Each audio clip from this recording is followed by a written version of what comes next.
자,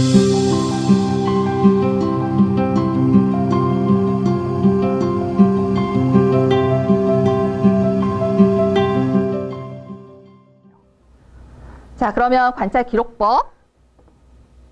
아주 간단하게. 이거 관찰 기록법은 뭐 어렵진 않으니까 말씀을 드리겠습니다. 이제 관찰에 대해서 대충 이제 기억이 나실 거고, 이제 관찰의 기록법은 여기서는 총 6가지로 나누어서 이야기를 할 수 있는데요. 일단 표본식 기록하고 일화 기록, 이 2가지는 기술하는 거예요. 디스크립션. 쭉 서술하는 거. 그러니까 우리가 보통 관찰하면 이제 이런 식의 기록을 많이 생각하실 거예요. 뭐 일기 쓰듯이 쭉 이렇게 쓰는 거예요. 내가 무엇을 한다. 그 중에서 이제 표본식 기록은요, 엄청나게 자세하게 쓰는 거예요. 그러니까 내가 보고자 하는 것을 따로 정해놓지 않고 그냥 다 쓰는 거예요. 그래서 내가 몇 시부터 몇 시까지 아이를 관찰하겠다 그러면 그때부터 그때까지는 그냥 다 쓰는 거. 그래서 미리 정한 어떤 기준에 따라서 관련된 행동이나 사건 내용을 기록하고 그것이 일어나게 되는 환경적 배경을 그냥 다 쓰는 거. 네. 그래서 굉장히 자세하게 쓰는 거라고 생각하시면 돼요. 그래서 어떤 사건을 가장 자세하고 완전하게 표현하는 방법이라고 생각하시면 되실 것 같아요. 그래서 거의 사진처럼. 그래서 이럴 때는 거의 녹음이나 비디오 테이프를 이용한다고 볼 수 있습니다. 그래서 관찰자가 관찰 기록지에 미리 일정한 시간을 정해놓고 그때 일어난 모든 것을 다 상세히 적는 것이라고 볼 수 있고, 그때 일어난 행동이나 활동을 일어난 순서대로 객관적으로 기록하는 방법이라고 볼 수 있어요. 그러니까 이거는 적은 사람만 보는 게 아니라 다른 사람이 봐도 재분석이 가능해요. 너무 자세하게 썼기 때문에 누가 봐도 그 상황을 그냥 딱 되게 생생하게 느낄 수 있게. 네. 그래서 이거는 일단 행동에 대한 해석이나 평가보다는 있는 그대로의 원자료를 가능한 한 많이 수집하려는 목적에서. 그래서 이런 것들이 쌓이면 이제 아이에 대해서 되게 생생하게 알 수 있어요. 그런데 이제 이런 자료가 많이 쌓이면 이제 분석하기는 되게 어려워요. 왜냐면 뭔가 이렇게 분류되어 있는 것이 아니라 그냥 원자료가 막 쌓이니까. 그래서 한 사람이 주어진 상황에서 나타낼 수 있는 행동의 유형과 범위를 설정하는 데 유용해요. 그러니까 예를 들어서 이 아이가 놀이 시간에 놀이 시간 동안 10분 동안 하는 것들을 그냥 다 적는 거예요. 그럼 이 아이가 놀이 시간 동안에 어떤 종류의 놀이를 하는지 다 알 수 있어요. 아이고. 그래서 행동과 언어를 되게 자세하고 객관적으로 기록함으로써 여러 측면에서 그때 보면 이제 이 아이의 소근육도 볼 수 있고 언어도 볼 수 있고 사회성도 볼 수 있고 다 볼 수 있는 거예요. 네. 그래서 관찰 아동의 행동도 보지만 함께 놀이한 아이들의 대화 내용, 놀이 상황, 놀이 활동, 놀이 친구, 그때 뭐 선생님이 어떤 얘기를 하셨으면 선생님이 말씀까지 다 적는 거예요. 그래서 이거는 교사가 하기는 되게 어렵지만 교사가 만약에 이걸 한다면 새로 맡은 유아들에 대해서 잘 알고 싶으면 한 명씩 하는 거예요. 하루에 한 명씩. 굉장히 힘드실 거예요. 그렇게 하기는 좀. 그래서 언제나 이거 표본식 기록을 얘기할 때는 너무 힘들다. 실제 하기 힘들다. 뭐 이런 얘기를 되게 많이 해요. 그런데 상담하시는 분들은 이렇게 해요. 매 회기를. 왜냐면 한 명의 아이만 보니까. 그래서 매 회기를 이런 식으로 쓰시는 분들도 있죠. 네. 근데 이건 너무 짧게 썼어요. 보통 예전에 이제 표본식 기록 쓰라는 숙제를 내주면 아이들 굉장히 몇 장씩 써요. 근데 여기서의 주의사항은 10분을 넘지 않는다예요. 작성 요령을 보시면 일단 관찰일지에 반드시 기본적인 날짜, 관찰 시간, 아동, 관찰자, 그다음에 아이의 생년월일 이런 것들은 다 적어 놓으시는 건 기본이고요. 이거는 표본식 기록만이 아니라 원래 기본이고, 그 다음에 내가 표본식 기록을 하는 장소와 장면은 반드시 내가 여기서 예를 들어서 점심시간에서 아이 식사 장면, 그럼 그걸 반드시 적으셔야 돼요. 어떤 장면에서 내가 관찰한다. 그리고 아까도 말씀드린 10분 이상은 힘들어요. 진짜 집중해야 되잖아요. 완벽한 집중을 해야 되기 때문에 관찰은 보통 10분 내외가 적당하며 30분을 초과하지 않도록 합니다. 그리고 전체적으로 순서대로. 그리고 이거는 아까 저희가 이제 다른 거에서 이제 객관적인 관찰에서 말씀드렸던 것들이 여기서도 또 적용이 돼요. 그래서 아이들의 말과 행동을 있는 그대로 일상적인 용어를 사용해서 기록하고 객관적인 사실만, 여기에 추론이나 해석은 절대로 들어가면 안 돼요. 하고 싶으시면 다른 칸에. 그렇죠? 그리고 관찰 대상 아동뿐 아니라 상호작용하고 있는 다른 아동, 뭐 교사, 학부모, 보조교사 다 적는 거예요.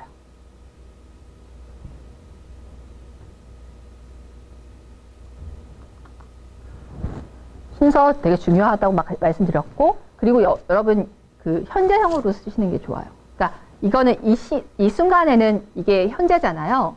그 순간에 일어난 일을 그대로 적는 거라고 생각하셔서 현재형으로 쓰시고 직접 화법으로. 그러니까 만약에 제가 이제 시험 문제에 했다 이렇게 쓰시면 그냥 틀린 거라고 하시면 돼요. 그러니까 사실 그게 중요한 건 아니지만 일단은 기본이 그렇게 되어 있잖아요. 그러니까 맨 처음에 배우실 때는 여러분들이 그냥 매뉴얼을 따르시는 게 더 중요하거든요. 네, 그래서 현재형으로 일단 쓰시는 것이 기본이에요.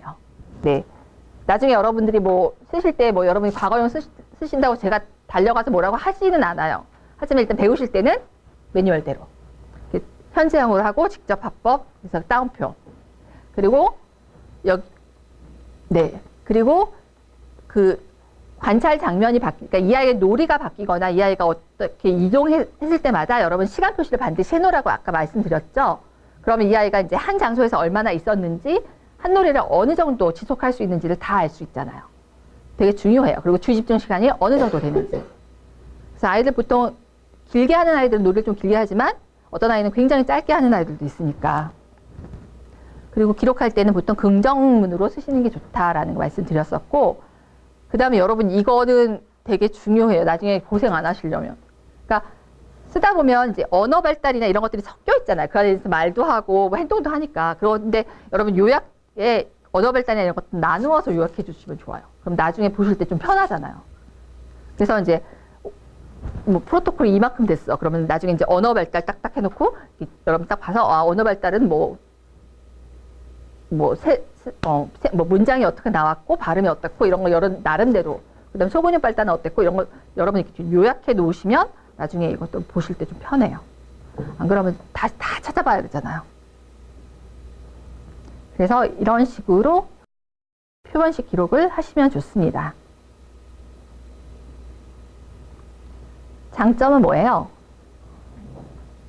일단은 되게 장점이 많죠. 정보를 되게 많이 얻을 수 있고 나중에 굉장히 아이들 교육하실 때 좋으시고요. 그리고 여러분들 이거의 가장 큰 장점은 미리 준비할 게 하나도 없어요. 여러분은 이거만 갖고 들어가시면 돼요. 그러니까 얘네들의 장점은 미리 준비할 게 없지만 나중에 할 일이 진짜 많아요. 그런데 이따가 보시겠지만 시간표지법이나 이후에 행동 목록법 같은 이따가 약호식으로 하는 것들은요, 미리 할 게 너무 많아요. 하지만 나중에 할 게 없어요. 어떤 게 좋을까요? 그래서 보시면요, 저 같은 인지학습 하는 사람들은요, 미리 할 게 너무 많아요.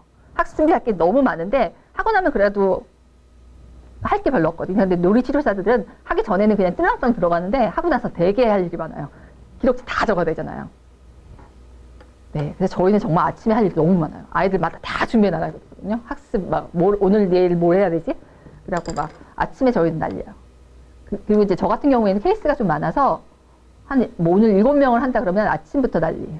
아이들 각각 그 파일 다 정리하느라고. 네. 조상모사지만 하여튼 그렇습니다. 그 다음에 일단 아까도 말씀드렸듯이 특별한 기술과 도구가 필요치 않고요. 그 다음에 이걸 잘 쓰면 사건의 전후관계 되게 맥락 다 할 수 있어요. 그리고 상황 묘사가 굉장히 정확하기 때문에 다른 교사나 다른 사람이 그 장면을 굉장히 잘 이용할 수 있다는 장점도 있고, 그리고 관찰 아동뿐 아니라 다른 아동까지도 잘 알 수 있어요. 그래서 만약에 이런 걸 잘 써놓으면 나중에 다른 일 때문에 그날 사건 같은 것들을 찾아보면 되게 잘 알 수 있잖아요. 되게 좋을 것 같아요. 그래서 이런 것들을 잘 쓰면 좋지만 단점은 어떤 거겠어요? 너무 힘들어요. 기록하고 평가하는데 너무 시간이 많이 걸리고, 일단 잘 쓰는 거를 나중에 분류하고 분석하는데 너무 시간이 많이 걸릴 수 있어요. 그러니까 이런 자료를 일주일치를 썼다 하면 이런 걸 나중에 어떻게 분석해야 될지. 그리고 관찰자의 주관적 해석이나 판단의 추론으로 잘못하면 이걸 소설을 쓸 수도 있다는 단점도 있어요. 그리고 한 번에 여러 명의 아동을 관찰을 못해요. 한 번에 당연히 한 명의 아동밖에 못하기 때문에 실제적으로 교사가 활용하기 너무 힘들어요. 연구하시는 분들이나 하죠. 그런 점들이 단점이 됩니다. 되셨어요? 네.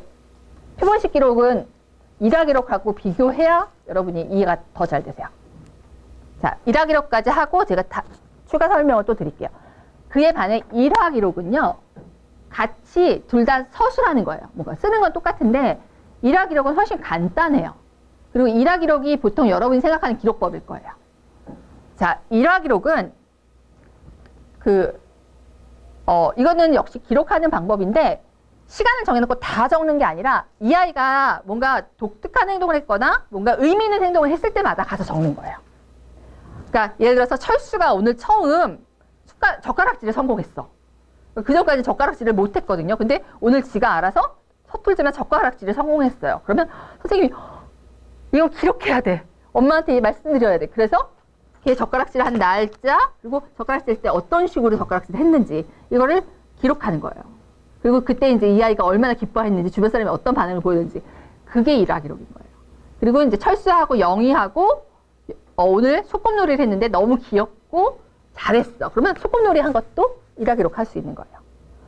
뭐 이제 굉장히 중요한 사건 같은 게 일어났을 때 그것에 대해서 적어 놓는 게 일화 기록이에요. 뭔지 아시겠죠? 네.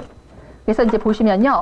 한 인간의 성격 및 행동 특성, 적응 양식을 이해하기 위해서 구체적인 행동 사례를 댈 수 있는 한 상세하게 기록하는 방법. 그러니까 선생님들이 보통 이런 걸 하세요. 선생님들이 많이 하시는 게. 그래서 이제 엄마들하고 대화가 되죠. 오늘 뭐 영수가 뭘 했어요. 뭐 어떻게 했어요. 그런 게 다지. 일화 기록에 대한 이야기인 거예요. 한 가지 행동이나 사례를 상황에 초점을 맞춰서 기록하기 때문에 다양한 상황에서의 아동의 자연적인 행동에 대한 정보를 제공해 줄 수 있어요. 그러니까 일화나 사례를 중심으로 한다는 거예요. 여러분 되셨어요? 네. 뭐 처음으로 젓가락질 한 날, 뭐 낯선 사람을 봤을 때 얘가 어떤 반응을 보인 날, 뭐 그런 것. 그리고 역할놀이를 한 날, 뭐 넘어져서 울은 날, 뭐 그런 날. 그러니까 표현 기록하고는 좀 다르죠. 자, 일화 기록은요, 관찰자 사건에 대한 사실적이고 객관적인 기록 중요해요. 똑같이 이거는 표본식 기록이랑 마찬가지예요. 네. 그러니까 서술식 기록이 갖춰야 될 건 여기도 갖춰야 돼요. 그리고 특별한 준비와 시간적 제약이 없다는 것도, 그러니까 특별한 준비가 필요 없다는 것, 객관적으로 기록해야 하는 것 똑같은데, 이제 문제는 다른 거는 여기는 시간적 제약이 따로 없어요. 그리고 딱 정해진 시간 다 적어, 그런 건 없어요. 그러니까 그 일화만 적으면 돼요. 주변 사람들이 뭘 하건, 그것만 적으면 돼요. 그래서 여러 가지 직접적인 관찰 방법 가운데 가장 쉽고 간단한 기록 방법이라고 볼 수 있고, 그 다음에 어떤 특정한 패턴이 정해진 행동 범주에 따라 기록하는 것이 아니라, 근데 여기서 되게 중요한 건 뭐냐면 아무거나 기록하는 건 아니에요. 얘가 맨날 걸어 다니는 애가 오늘은 걸었다. 참 잘 걸었다. 그리고 맨날 밥 잘 먹는 애가 오늘은 밥 먹었다. 이거는 일화 기록의 가치가 하나도 없어요. 그렇기 때문에 여기서 중요한 것은 기록할 만한 가치와 흥미가 있어야 돼요. 네. 이 아이가 오늘 젓가락질 처음 했으면 이거 되게 가치가 있잖아요.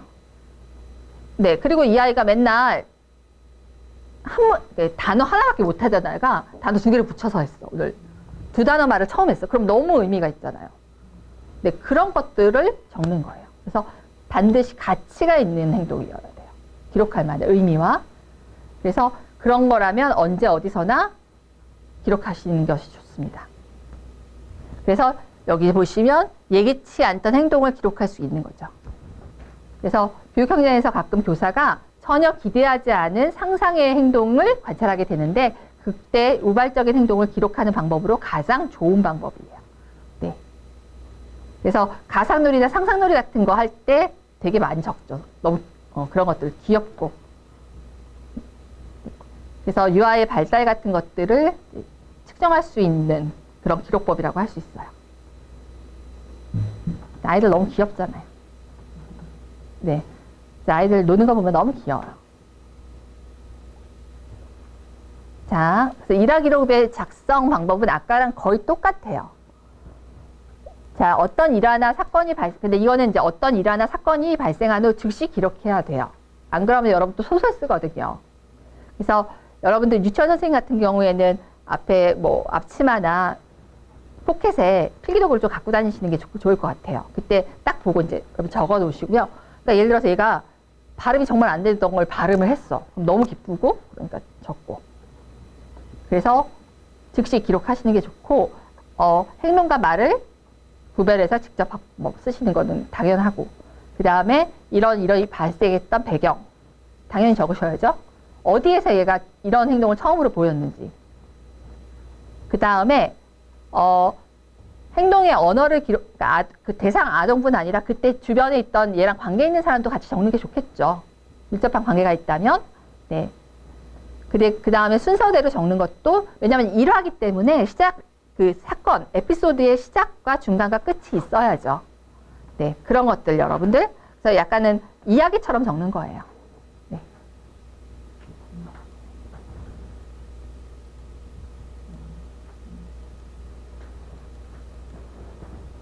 그 다음에 직접 인용. 그 다음에 여러분 관찰 대상 아동이 한 행동을 기술할 때 동일한 이게 무슨 말이냐면요. 어떤 아이가 편식을 하고 있어요. 그러면 이제 여러분이 맨 처음에 이 아이가 잘 먹지 않는다라는 용어를 썼으면 같은 행동이라면 같은 용어를 쓰는 게 좋은 거예요. 그러니까 잘 먹지 않는다라고 했으면 뒤에는 억지로 먹는다. 또 뒤에는 뭐 먹지 않는다, 억지로 먹는다, 먹으려 하지 않는다, 편식한다. 이 말은 막 여러분들 막 섞었으면 다 다른 행동처럼 보이거든요. 그러니까 같은 행동이면 같은 말을 쓰는 게 좋아요. 네네. 그리고 객관적이고 사실적이고 완전한 기록이어야 한다. 아까 말씀드렸던 것처럼 네. 주관이 배제된 사실적, 객관적, 그 다음에 시작과 끝이 있는 이야기, 그리고 해석과 중재 방향은 분리되는. 그쵸? 그리고 이것에 대해서 여러분이 만약에 추론과 해석을 하고 싶으시면 어느 정도 일화가 누적된 다음에, 이 아이에 대한 자료가 좀 누적된 다음에 여러분이 추론을 하셔야죠. 그래서 그리고 여러분들 하나의 이러한 하나의 사건 기록이어야지 여러분들이 이 아이가 상징놀이를 한 몇 번 한 다음에 그걸 뭉쳐서 하나의 일화로 만드시면 안 돼요. 그쵸? 이 아이가 예를 들어서 친구랑, 아이들은 보통 한 가지 놀이를 좀 여러 번 하잖아요. 친구랑 소꿉놀이, 이렇게 뭐, 예를 들어서 밥 짓는 놀이를 어제도 그저께도 했고 오늘도 했어요. 그러면 이 세 가지 놀이를 하나의 일화로 묶으시면 안 된다는 거. 다 다른 놀이잖아요. 그리고 아까도 말씀드린 의미 있는 것을 잘 일화로 만드시라는 얘기를 하고 싶어요.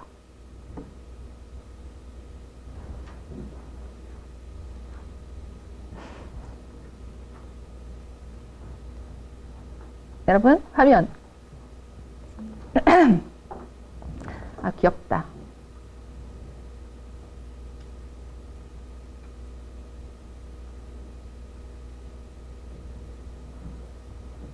뭐지? 커다란 박스 같은 데다 이런 거 만들어 주고 그러면 너무 재밌을 것 같아요.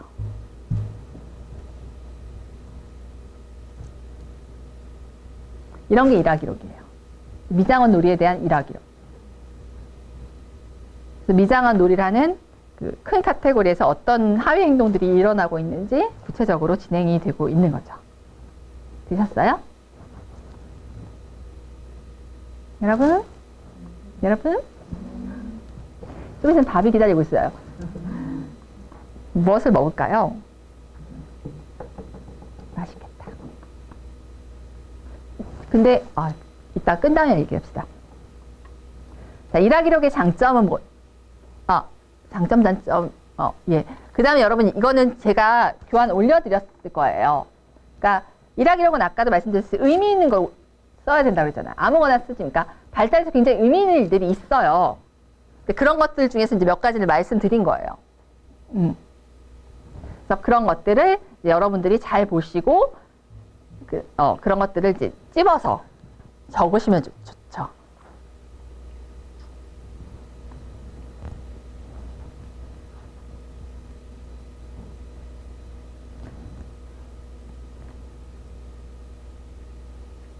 이거 근데 교환에 있어요, 여러분.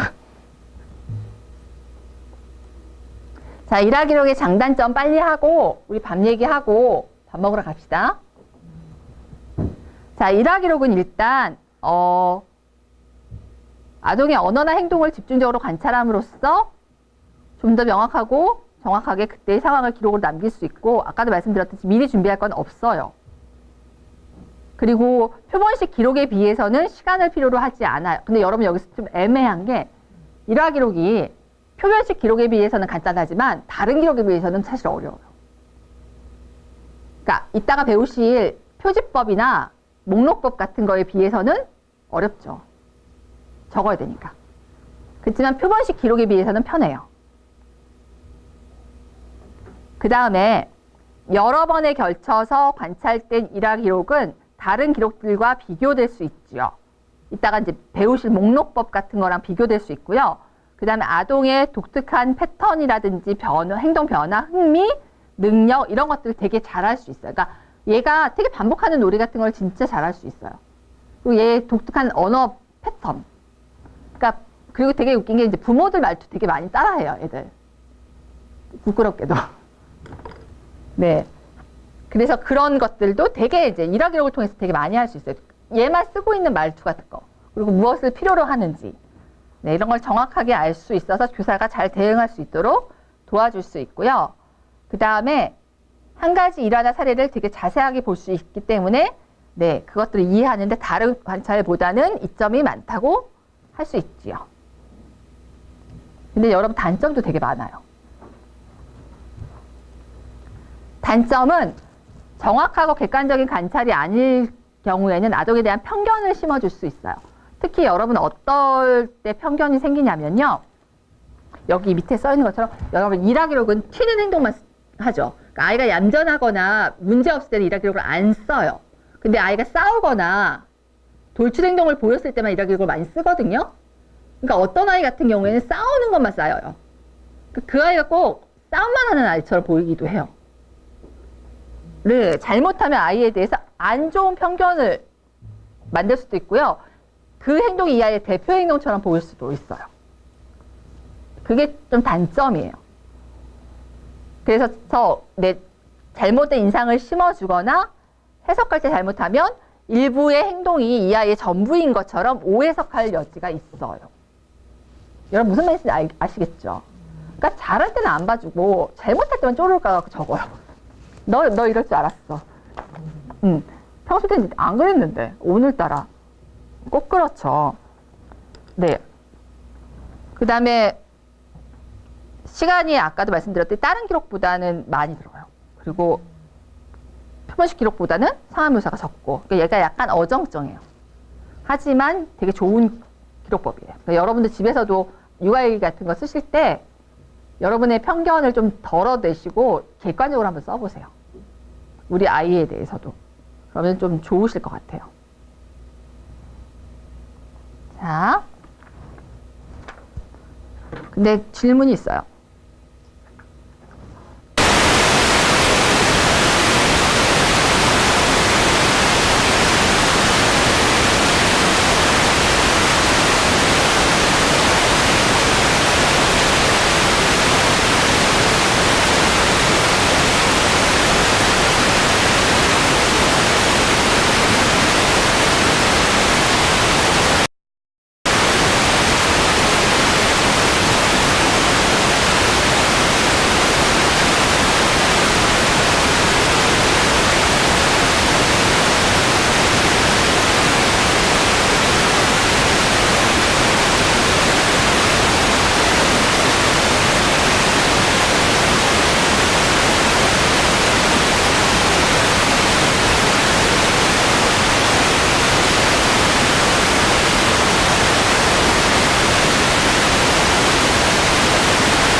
여러분, 자, 샘플링을 표집이라고 하거든요. 표집이 뜻하는 게 뭐예요? 표집은 여러분 우리가 배웠잖아요. 표본하고 표집, 모집단 배운 거 기억하세요? 그러니까 표집이라는 거는 뭐예요? 우리가 이제 전체 집단을 대표하는, 모집단을 대표하는 표본을 추출하는 걸 표집이라고 하잖아요. 그쵸? 그래서 여기 이제 시간 표집법하고 사건 표집법을 알려드릴 건데요. 이 두 가지 표집법은 무언가 대표하는 어떤 사건들을 표집하는 방법이에요. 그러니까 그걸 통해서 전체를 추정하는 방법. 네. 그래서 대표성이 되게 중요한 두 가지 관찰법을 말씀드릴 거예요. 지금부터. 배가 별로. 네. 커피도 너무 많았어요, 진짜. 엄마야. 네. 자, 그래서 시간 표집법은 관찰자가 관찰 행동을 미리 선정해서 정해진 시간 동안, 그러니까 시간 표집법은 여러분 물론 행동을 표집해요. 근데 여기서 되게 중요한 기준은 시간이에요. 그러니까 시간 표집법이나 사건 표집법이나 둘 다 사건을 표집하죠. 하지만 시간 표집법에서 중요한 기준은 시간이라는 거예요. 둘 다 아이들 행동을 표집하는데. 그래서 관찰자가 관찰 행동을 미리 선정해서, 그러니까 행동을 미리 선정해서 정해진 시간 동안 일정한 시간 간격을 두고 여러 차례 관찰해서 그 결과를 기록하는 방법을 시간 표집법이라고 해요. 그러니까 여러분 보통 시간 표집법하고 사건 표집법을 되게 헷갈려 하시거든요. 그런데 일단 둘 다 행동을 표집하는 건 맞는데 시간 표집법은 정해진 시간 동안에 정해진 시간 간격을 두고 여러 차례 관찰하는 거를 시간 표집법이라고 해요. 네네. 이것만 아시면 별로 안 헷갈리실 수 있어요. 자, 그래서 시간 표집법의 특징은요, 되게 중요한 거는 특수한 시간 체계 내라는 거예요. 네, 그래서 행동을 표집하는 방법으로 미리 선정한 행동을 아까도 말씀드렸듯이 일정한 시간 간격, 시간 단위. 네, 그래서 이때 얻은 측정치를 통해서 전체를 추정하는 거예요. 아까 표집한다고 했잖아요. 그걸 통해서 모집단 전체를 추정하는 방법이 시간 표집법이에요. 네, 그러니까 예를 들어서 내가 어떤 아이, 예를 들어 시간 표집법에서 측정하는 행동은 주로 굉장히 자주 나타나는 행동이에요. 그러니까 예를 들어서 여러분들을 제가 이렇게 관찰을 해서 여러분들이 수업 시간에 딴짓을 뭘 하는지 제가 보는 거예요. 네, 아니 그게 아니라 네, 그래서 이제 이분을 1번이라고 하면 1번부터 이렇게 쭈르륵 써. 1번 분을 이제 1분 관찰하고 죄송해요. 1분 관찰하고 딴짓 하는지 체크. 2번 분 체크. 네, 이런 식으로 돌아가면서 막 관찰을 하는 거죠. 딴짓은 언제나 발생할 수 있고 굉장히 많이 발생을 하니까. 그래서 여기 예를 들어서 여기가 20분이면 1분 관찰하고 30초 적으면 1분 30초를 20명을 하는 거예요. 1분 30초 곱하기 20. 그러면 한 바퀴를 돌죠? 그러면 이분한테 걸리는 시간이, 그러니까 한 바퀴 도는 시간이 나오잖아요. 그리고 또 다시 한 바퀴 돌고 뭐 이런 것들이 이제 시간 표집법이 되는 거예요. 내가 몇 바퀴를 돌 것이냐. 그래서 전체 시간이 추정되거든요. 네, 그런 것들을 시간 표집법이라고 하고, 자, 시간 표집법은 대표적으로 유아의 신경증적 행동을 연구하기 위한 그런 올슨이 고안한 것이 가장 대표적인 연구 방법, 그러니까 연구였다고 해요. 그러니까 신경증적 행동이 이제 올슨이 이제 무엇이라고 정의를 내렸냐면, 아이가 이제 뭐 손가락 빨거나 손가락 깨물거나 하는 구강적 행동, 뭐 코 후비거나 뭐 이런 것들, 그 다음에 머리카락 만지고 뭐 이런 것들 굉장히 자주 일어나잖아요. 이런 것들을 연구하기 위해서 처음으로 시간 표집법 같은 걸 고안했었대요. 그리고 요즘에는 이제 아이들 틱 행동 같은 거 있잖아요. 그런 것들은 굉장히 자주 발생을 하잖아요. 그런 것들을 행동 수정하기 전에 아이가 예를 들어서 5분에 몇 번이나 틱 행동을 하는지를 기본선, 베이스라인으로 그것들을 책정하고 행동 수정을 한 다음에 얼마나 줄었는지. 그쵸? 그래서 ABA 같은 거 하잖아요. 그런 거에 기준선 같은 거 정하고 치료 후에 얼마나 효과성이 있었는지를 볼 때도 시간 표집법 같은 거 많이 써요. 어떤 건지 대충 아시겠죠? 네. 그 다음에 이제 유명한 연구 중에 하나가 유아 놀이에 관한 거. 그래서 몇 세부터 몇 세까지는 뭐 비참여 놀이를 한다, 뭐 관망 놀이를 한다, 혼자 놀이를 한다, 뭐 병행 놀이를 한다, 연합 놀이를 한다. 그 연구 있잖아요. 그 연구도 시간 표집법으로 연구한 거예요. 그래서 이제 아이들 나이를 구분해서 몇 세부터 몇 세까지 아이들의 놀이를 이렇게 체크했더니 이 나이 또래는 이 놀이를 많이 하더라. 이런 식으로 연구된 것들이 있어요. 여러분? 네네, 그렇습니다. 뭔지는 아시겠죠? 여러분 갑자기 죄송해요. 약간 정신 놓으신 것 같아갖고. 네. 괜찮으세요? 네. 네. 자, 시간표지법은 두 가지 종류로 대충 나눌 수 있는데요. 빈도표지법과 반복표지법으로 나눌 수 있어요. 네. 빈도표지법은요. 그러니까 비교적 짧고 일정한 시간 사이에 그 행동이 얼마나 발생했는지 양적으로 측정하는 거예요. 예를 들어서 아까도 말씀드린 틱 행동이 5분 내에, 5분 너무 길 수도 있어요. 3분 내에 몇 번이나 나타났는지. 왜냐면 굉장히 빈번하게 나타날 수 있거든요. 예를 들어서 이 아이가 이제 틱 행동으로 코 찡그리기나 뭐 어깨 들썩거리를 한다 그러면 이제 그걸 보고 있다가 계속 체크하는 거예요. 몇 번이나 나타났는지. 횟수 같은 거예요. 빈도. 그 다음에 반복 표지법은 참여 대상을 바꿔가면서 아까 이렇게 돌아가면서 제가 그래서 이걸 이제 반복하면 몇 바퀴를 돌면 2분 뭐 3번 굉장히 많은 아이들 할 수 있거든요. 이제 그런 것들 반복 표지법이라고 해요. 그래서 참여 대상을 바꿔가면서 하는 관찰 방법으로 일반적인 행동 경향. 그래서 아까 뭐 사회적 놀이 같은 것도 이런 식으로 볼 수 있죠. 이제 아이들 노는 것들을 이렇게 보면서 AI는 어떤 식으로 논다, BI 보고 이런 식으로 이렇게 바꿔가면서 계속 보는 거예요. 네.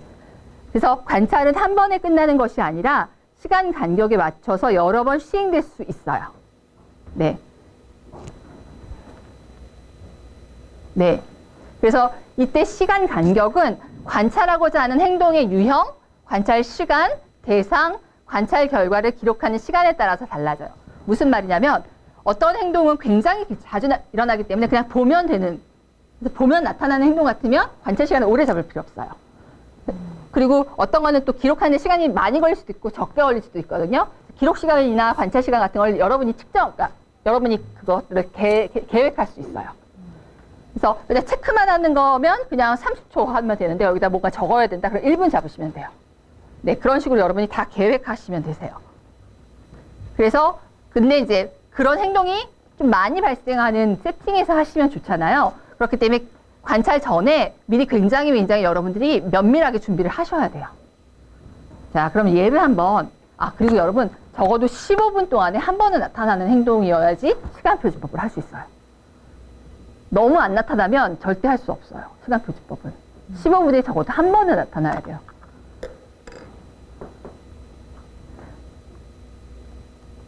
작성 요령을 좀 보시면 이해가 가실 거예요. 이걸 보기 전에 예를 한번 들어드릴게요. 시간표지법의 예를 먼저 보시는 게 좀 편하실 수도 있어요. 자, 시간표지법의 예인데 잘 안 보이네요.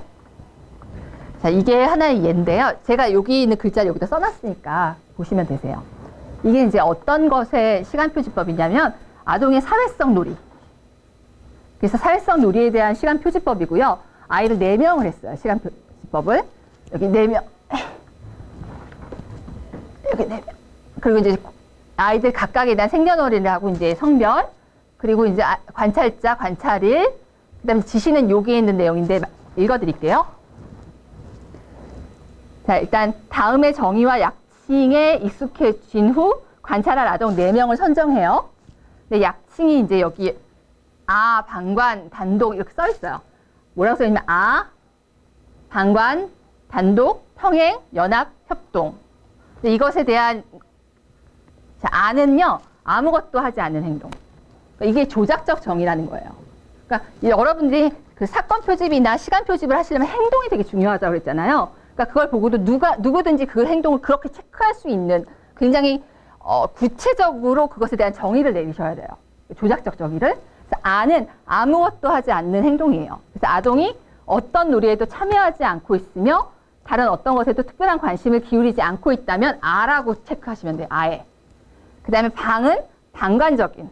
그래서 아동이 놀이에 참여하지 않고 있는 것은 아무것도 안 하고 있는 행동과 같지만 방관적인 행동은 다른 아이들이 아무것도 안 하고 있지만 다른 아이들이 하고 있는 행동을 이렇게 물끄러미 바라보고 있는 거예요.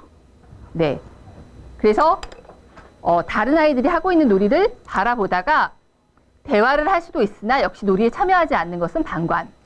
이거랑 다르죠? 그럼 단독 놀이는 뭐냐면 혼자서 놀고 있는 거예요. 네. 그래서 그렇지만 이제 만약에 두 명의 아이가 나란히 앉아서 놀고 있는데 가지고 노는 교구가 다르면 단독 놀이이다. 그 다음에 평행 놀이는 뭐예요? 비슷한 교구를 가지고 같이 놀고 있으면 평행 놀이. 근데 이때는 상호작용이 없어야 돼요. 그 다음에 연합 놀이는 뭐예요? 함께 놀고 있어요. 대화도 나누고 장난감을 교환하기도 하지만 처음부터 함께 놀기로 시작한 것은 아니고 지도자나 이끄는 사람은 없어요. 이거는 연합놀이. 협동놀이는 뭐예요? 놀이의 목표가 처음부터 있고 처음부터 지도자가 있는 경우에는 연합놀이다. 이거를 정말 잘 숙지하고 들어가셔야 돼요. 관찰 전에. 그래야 체크하죠. 안 그러면 어버버 하다가 끝나잖아요.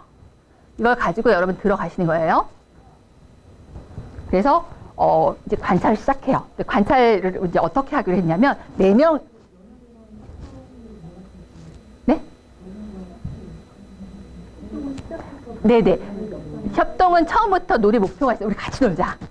그래서 우리 같이 놀자 하고 이제 한 명이 리더로 우리 가게놀이 하자. 넌 이거 해, 저거 해. 근데 이제 연합놀이는 처음에 그런 게 없어요. 그냥 놀다가 마음이 맞으니까 대충 같이 노는 거예요. 네네. 그 다음에 이제 4명의 아이잖아요. 그래서 딱 이런 것들을 미리 다 만들어 놓으셨죠. 여기 뭐라고 하면 아동 1, 2, 3. 그 다음에 이 아동들을 총 5회 관찰하기로 했어요. 5회. 어떻게 하기로 했냐면, 한 아동을 1분간 관찰하고 30초씩 적기로 했어요. 그러니까 한 번 관찰에 1분 30초가 걸리는 거예요. 그쵸? 한 번 관찰에 1분 30초가 걸리는데 그것을 몇 번 하기로 해서 5번 하기로 했고 4명의 아이죠. 그러니까 여러분 곱하기를 하시면 되는 거예요. 무슨 말이냐면 그러니까 1번 아이를 관찰하는데 1분 30초. 그쵸? 그 다음에 2번 아이 1분 30초, 3번 아이 1분 30초, 4번 아이 1분 30초, 다시 1번 아이 1분 30초. 이거를 반복하는 거예요. 5번을. 그래서 총 6분이 걸리게 돼요. 그러니까 1분 30초 곱하기 4 곱하기 5. 계산하면 6분이 나와요. 네. 5회까지 곱하면 6분. 30분. 네. 그러니까 6분 곱하기 5회는 30분. 그러니까 총 하면 30분이 걸려요. 하나에 딱 6분이 걸립니다. 네네네네. 무슨 말인지 아시겠죠? 그러니까 전체 나는 한 30분을 계획하고 들어가시는 거예요. 네. 그래서 일단 여기 보시는 것처럼 1분 30, 그러니까 1분간 관찰하고 30초간 기록하는데요. 1분 동안 관찰한 행동이 어느 단계에 속하는지 평가해서 적합한 항에 체크하시면 되시는 거예요. 네. 그런데 만약 아동이 1분 동안 여러 가지 단계에 속하는 행동을 보이면 모든 단계에 표시한다. 미리 다 이렇게 하시고요. 그 다음에 이런 식으로 해서 5회의 관찰을 한다라고 하시면 되세요. 그래서 아까 말씀하신 대로 30분이 걸리는 거예요. 뭔지 아시겠죠? 이게 바로 시간 표시법. 그럼 앞으로 다시 넘어갈게요.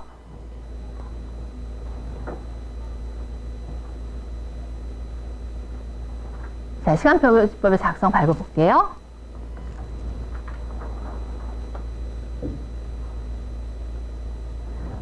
자, 그래서 시간표시법의 작성 방법에서 되게 중요한 것은 작성 요령 보시면 맨 처음에 내가 보려는 행동에 대한 조작적 정의가 굉장히 중요해요. 네. 그래서 미리 내가 보려는 것을 행동적으로 정의하셔야 돼요. 그러니까 예를 들어서 공격성 같은 경우에는, 그러니까 여러분, 공격성이나 사랑이나 사회성 같은 경우는 이런 것들을 심리적 구성 개념이라고 하거든요. 그러니까 이런 것들은 사실 뭐라고 정의하기가 너무 어렵지 않아요? 여러분, 사랑이 무엇인가요? 눈물의 씨앗인가요? 그러니까 이거, 미안해요. 너무 옛날 사람. 저 옛날 사람입니다. 제 말을 이해한 여러분도, 그래서 예를 들어서, 애들한테 이런 표현 되게 자주 해요. 선생님이 입술을 올리면 어떻게 되세요? 그러면 신통난 거예요. 애들이 그러는데, 그러니까 공격성이나 사랑이나 사회성 같은 경우에는 우리는 사실 대충은 알지만 그걸 명확하게 행동으로는 말할 수 없잖아요. 이런 것들을 심리학자들이 만든 개념이라고 해요. 있다는 건 알지만 사실 그거는 되게 가설적인 개념이잖아요. 그러니까 이거를 행동적으로 나열한 거를 조작적 정의라고 해요. 그러니까 이건 연구를 위한 개념이에요. 조작적 정의는. 그리고 사람마다 다 정의가 다를 수 있어요. A 연구자는 사회성을 뭐라고 하고 B 연구자는 뭐라고 하고. 그냥 연구자 마음이죠, 어떻게 보면. 그리고 나중에 공격당할 수 있어요. 타당도 때문에. 난 이렇게 생각하지 않는다. 하지만 이 연구자가 이렇게 말하는 거는 이 사람 나중에 타당도가 있을 수도 있죠. 그런 걸 심리적 구성 개념이라고 하는데, 심리적 구성 개념을 조금 더 측정 가능하고 관찰 가능한 행동으로 바꿔주는 걸 조작적 정의라고 하는 거예요. 무슨 얘기인지 아시겠죠? 그래서 꼭 연구하면 조작적 정의라는 얘기가 나오잖아요. 네. 하여튼 그래서 첫 번째로 여러분 해야 될 것은 조작적 정의를 내려야 돼요. 그래서 관찰하고자 하는 행동이나 사건을 설명하는 데 쓰이는 용어가 행동적으로 볼 수 있게, 누구나 관찰할 수 있게 정의 내려줘야 하는 게 첫 번째예요. 그래서 관찰자나 관찰 결과지를 읽는 사람들이 이게 도대체 무슨 의미로 사용되는지 이해하고 의사소통이 가능해야 되죠. 누구나 봐도. 네. 그래서 아까 말씀드린 것처럼 결혼 만족도를 어떤 사람이 전화 횟수라고 조작적 정의를 내린다. 그럼 그 사람한테는 그거예요. 우리는 그렇게 생각하지 않지만 그 연구자한테는 그거예요. 네. 그 다음에 네, 여기 이제 써놓은 것처럼 이제 이렇게 해서 잘 내리시고, 그 다음에 여러분 생각하시기에 이제 관찰 시간과 간격을 얼마나 두어야겠다. 네. 그래서 이제 행동이 발생 빈도가 얼마나 되고 특성이 어떻고 내가 몇 명이나 해야겠다. 그리고 얼마나 상세하게 기록해야겠다 같은 걸 통해서 여러분들이 아까 계획을 세우시는 것, 시간 계획을 잘 세우셔야 되고요. 네. 그래서 전체 시간을 내가 얼마나 소요할 수 있는가 같은 것들. 네. 그리고 여러분들 아까처럼 이렇게 쭈르륵 하실 수도 있고요. 어떤 경우에는 5분마다 관찰할 수도 있어요. 그러니까 일단 9시에 이 사람 관찰하고 9시 그 다음에 4분 좀 쉬다가 9시 5분에 이 사람 관찰하고 이런 식으로 하실 수도 있어요. 아니면 정시마다 관찰할 수도 있어요. 굉장히 텀을 많이 주고. 그러니까 이건 여러분 마음이에요. 시간 하는 거는. 그 다음에 관찰 횟수나 총 시간수 같은 거 굉장히 중요하니까. 네. 그러니까 예를 들어서 이 행동은 너무 특이한 행동이기 때문에 좀 많이 관찰해야겠어. 데이터가 좀 많이 필요해. 그러면 여러 번 돌리시면 돼요. 너무 변산이 많다 생각하시면. 네. 그래서 그런 것도 여러분, 그러니까 왜냐면 이걸 통해서 여러분 이 아이의 좀 일반적이고 대표적인 행동 같은 것들을 추정해야 되잖아요. 그렇기 때문에 이 아이의 좀 약간 이거 너무 특이한 행동이다. 이 아이가 보통적으로 보이는 행동이 아닌 것 같다 그러면 더 해보셔야 되잖아요. 네. 그런 것들을 여러분들 잘 생각하셔서 계획을 세우셔야 돼요. 시간표지법. 뭔지 아시겠죠? 시간 이런 거 세팅이 되게 중요한 거예요.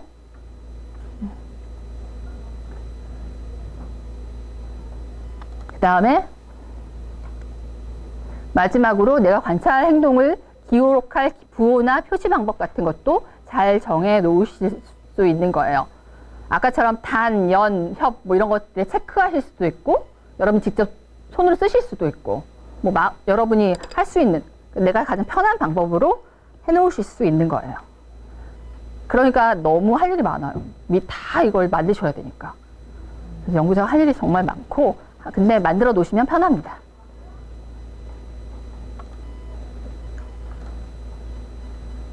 네.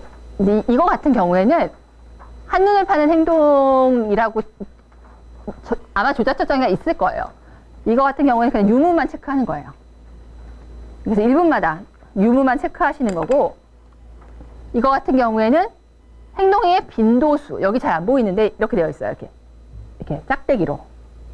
그래서 여기 같은 경우에는 때리기가 2번, 꼬집기가 1번, 뭐 이런 식으로 되어 있어요. 네. 그 다음에 지속 시간 같은 경우에는 짝 긋고 뭐 2초? 뭐 하여튼 지속 시간이 몇 초인지 옆에 시간도 써 있어요. 그런 식으로 여러분들이 편하신 대로, 여러분이 필요하신 대로 쓰시면 되십니다. 그 다음에 이거 같은 경우에는 최진원이라는 아이가 20개월인데 이 아이가 교사에게 좀 많이 의존하나 봐요. 여러 방식으로. 그래서 교사의 의존성을 보기 위해서 10분간 이 아이를 관찰하기로 했어요. 그래서 1회에 30초씩 관찰하고 30초간 기록하라. 그러면 1분 걸리네요. 그렇죠? 1회에 1분 걸리고, 네, 그거를 4회 하기로 했었나 봐요. 그리고 동일한 행동이 여러 번 나타나도 한 번만 표시하고, 그리고 그때 이 아이가 이 아이를 그 전에 관찰을 했을 거예요. 그래서 이 아이가 주로 나타나는 의존 행동이 이런 것들인가 봐요. 이런 것들을 미리 리스트업 한 거예요. 그래서 이 아이가 보니까 주로 많이 하는 딴짓 행동이 이거 손을 뻗는 행동을 좀 많이 하나 봐요. 교사한테 의존 행동으로. 그런 것들을 이제 좀 보는 거예요. 어떤 행동을 좀 많이 하는지. 네. 아시겠죠? 그러니까 이 아이가 주로 보이는 문제 행동이 무엇인지를 좀 보는 거예요. 종류도 좀 볼 수 있고.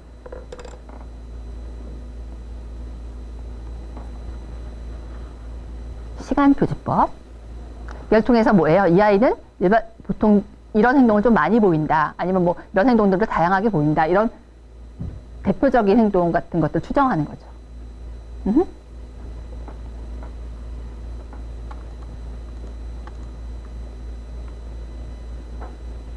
장점 같은 것들은 이제 말씀드릴 건데, 장점은 뭐겠어요, 여러분?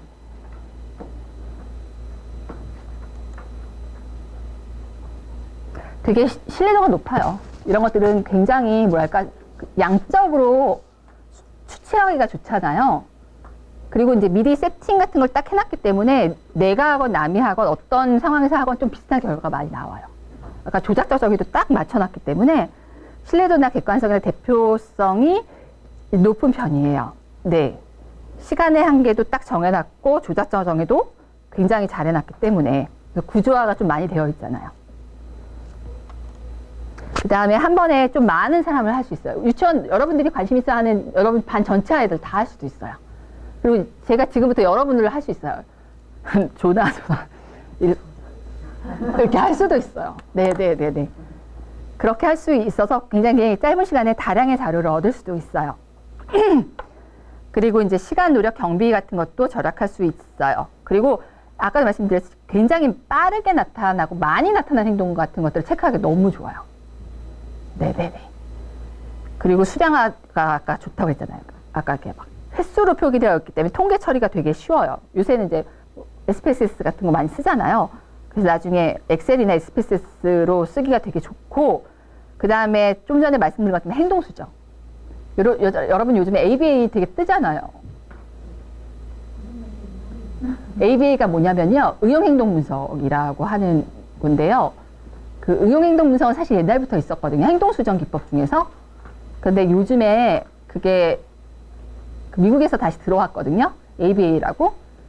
근데 미국에서는 그 보험 처리를 해야 되잖아요. 아이들 그 심리치료에.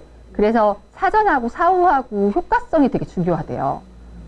근데 이제 ABA 같은 경우에는 그래서 그래프 그리고 이 아이가 이제 얼마나 나아졌는지 같은 것들을 좀 철저하게 좀 신뢰도 높게 분석하는 것들을 중요시 하는데, 우리나라 심리치료는 그렇지 못하잖아요. 그걸 어떻게 수치할 수가 없잖아요. 근데 이제 그 치료법은 그게 너무 확실하고, 또 발달 어려움이 있는 아이들한테 굉장히 눈에 보이는 효과성이 크대요. 그래서 자폐 스펙트럼에 있거나 좀 지적장애가 있는 아이들한테는 행동수정도 좀 필요할 경우가 많거든요. 걔들은 정서치료가 한계가 있잖아요. 그래서 요즘 ABA를 공부하시는 분들이 굉장히 많아졌어요. 그러니까 여러분 행동수정하면 되게 거부 반응이 일어나시죠. 좀 근데 꼭 그렇지는 않고요. 그리고 여기서는 처벌은 하지 않고요. 약간 칭찬을 통해서 아이들한테 강화물을 통해서 이렇게 아이들을 훈련하는 것들을 많이 하세요. 그래서 관심 있으신 분은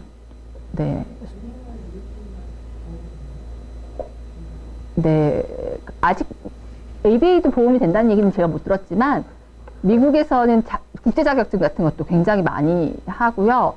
그리고 그 부산 교육청에서는 일반 학교에서도 이거 ABA를 도입한다는 썰이 있다고 뭔가 그러더라고요. 그래서 공주대학, 백석대학인가? 그 두 대학이 되게 시범적으로 하고 있대요. 수요가 많다는 썰이 있는데 저는 잘 모르겠습니다. 응용 행동 분석, ABA래요. 근데 하여튼 뜬다는데 여러분, 돈이 많이 들겠죠? 근데 응용 행동 분석은 여러분 거의 학교처럼 운영돼서요. 여기 발달장애 있으신 분들이 매일 가잖아요, 아이들이. 그런 센터에. 그래서 요즘 많이 생겼대요.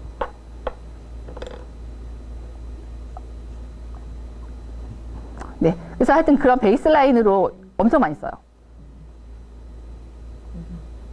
여러분 찾아보세요. 저는 학생들한테 되게 많이 들었어요. 전망이 좋다는 얘기를. 그리고 여기 수요가 많대요.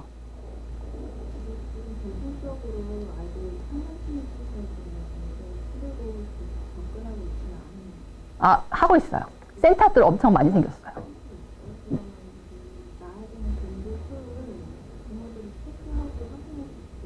아마도 저는 사실 저는 ABA를 전문적으로 한 사람이 아니잖아요. 그런데 거기 대학원 다니는 제 제자들이 좀 있었거든요. 근데 일단 그 센터들이 엄청 늘어나고 있고, 그리고 그쪽을 좀 활성화시키려고 지금 학회 차원에서 되게 노력하고 있다고 하시더라고요.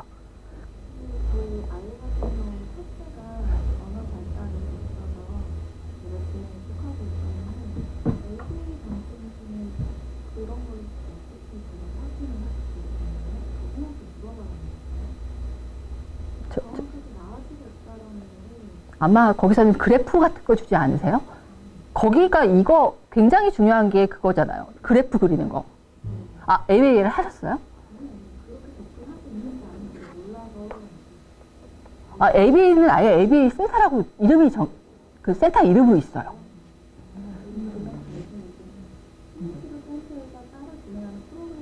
아니라 센터 이름이 아예 ABA로 되어 있고요. 제가 듣기로는 일산이나 이런 분당 이쪽에도 되게 많다고 들었거든요. 네. 아니, 효과성은 근데 제가 보증드릴 수도 없어요. 네, 네. 하여튼 많이 요즘에 이루어지고 있다고 합니다. 여러분 그냥 트렌드를 말씀드리는 거예요. 저는 자세히는 잘 몰라요. 그쵸. 행동수정, 하여튼 그쪽이 베이스예요. 행동수정이 베이스고. 그래서 하여튼 시간표지법은 그런 쪽에서 굉장히 많이 응용되고 있어요. 네, 저도 사실 워크숍 다니고 싶었는데 못 갔고요. 책은 좀 샀어요. 근데 뭔 말인가 그래프가 잔뜩이라서 놀래서 덮었어요. 근데 하여튼 저는 주변 사람들이 좀 많이 하긴 해요. 네, 일단 장점은 그런데요. 단점은 뭐겠어요? 이게 단점은 맥락을 알 수가 없어요. 네, 그러니까 특수한 행동, 예를 들어서 아까 이제 아이가 교사한테 매달리거나 의존 행동을 보였잖아요. 근데 어떤 상황에서 얘가 의존 행동을 보였는지 내가 모르죠. 그러니까 어떤 종류의 의존 행동을 보였느냐만 알 수 있잖아요. 그렇기 때문에 사건의 전모나 뭐 패턴, 인과 이런 것들은 여기서 보고자 하는 건 아니에요. 빈도만 보고자 하는 거죠. 네. 그리고 아까도 말씀드렸듯이 자주 나타나는 빈도가 높은 행동만 볼 수 있어요. 그렇기 때문에 그리고 동시에 외현 행동만 볼 수 있어요. 이 아이가 뭐 마음적으로 우울하다 이런 것들은 사실 이걸 보는 거 아니에요. 네, 네. 그래서 볼 수 있는 게 좀 정해져 있고요. 그리고 양적 자료만 볼 수 있다는 거, 질적인 거는 좀 어렵다는 거. 그리고 굉장히 미리 할 거 너무 많다는 거예요. 기록의 간편성이라는 장점이 있지만 한편으로는 사전에 너무 할 게 많아요. 행동 정의, 범주와 기록 방법 다 여러분들이 하셔야 되는 것들. 그리고 본 것을 여러분이 그대로 서술하는 건 아니잖아요. 유목에 따라서 체크해야 되는 것이기 때문에 여러분들이 그게 너무 중요한데 유목이 없어. 그럼 여러분들은 어떻게 할 수가 없잖아요. 그럴 때 여러분들은 그냥 기타, 빈란에다 좀 쓰셔야 돼요. 네. 그리고 관찰 범주가 이미 방관 정해져 있기 때문에 여러분들은 왠지 여기다 체크해야 될 것 같다는 편견이 들어갈 수 있어요. 네. 오늘은 왠지 여기다 체크하고 싶다. 네. 이게 되게 쏠려요, 그쪽으로. 이 글자가 되게 여러분들을, 네. 그래서 그런 것들이 여러분 단점이라고 볼 수 있어요. 자, 여기까지 이해 가시죠? 예전에 이해 안 가셨는데 이제 이해 가시죠? 자, 그래서 지침까지 하고 여러분 자기소개 할게요.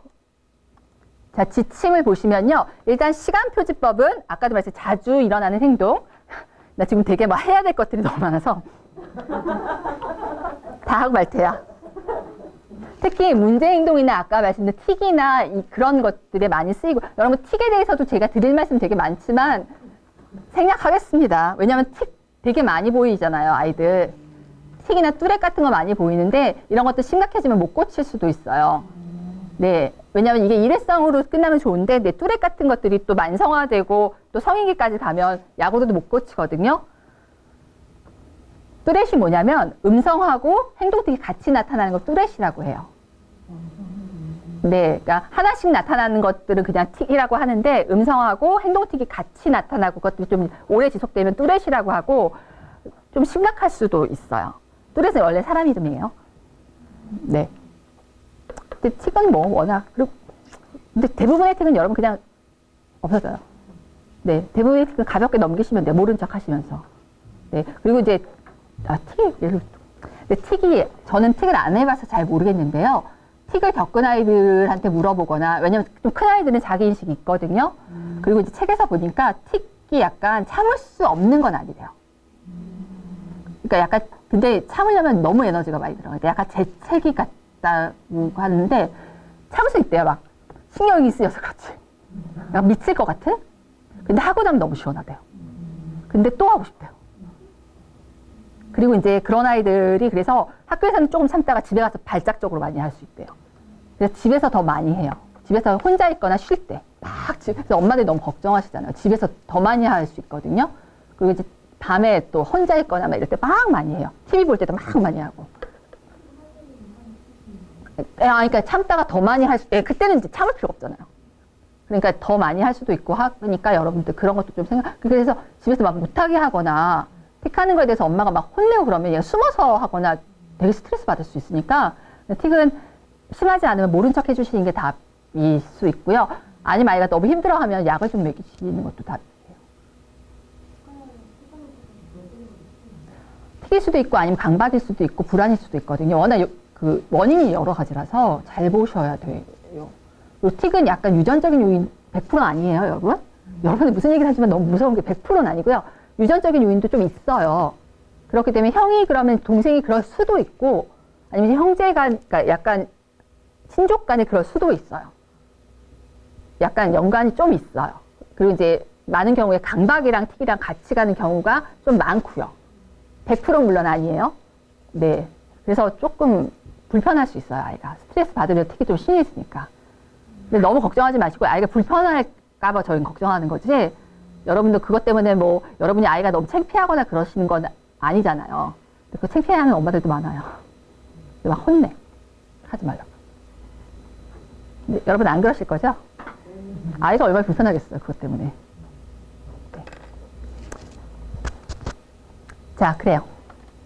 그 다음에 시간표지법은 자주 나타나고 행동, 관찰 가능, 조작자 정의, 뭐 이런 것들 여러분 잘 보시고 여백 잊지 마시고요. 네. 시간표지법은 이제 잘 아셨죠?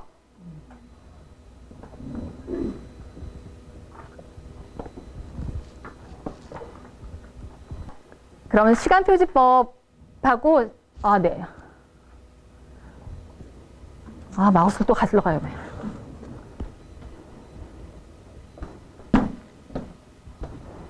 근데 얼마 전에 석류를 샀는데, 또 석류는 폐경된 다음에 먹으라고 하더라고요. 네. 어정쩡하게 먹지 말라고 해서, 네. 그래서 저희는 장어를 먹고 있습니다. 저희 센터 사람들하고 돈 모아서 샀어요. 네, 저희 센터 되게 재밌거든요. 또래가 많아서.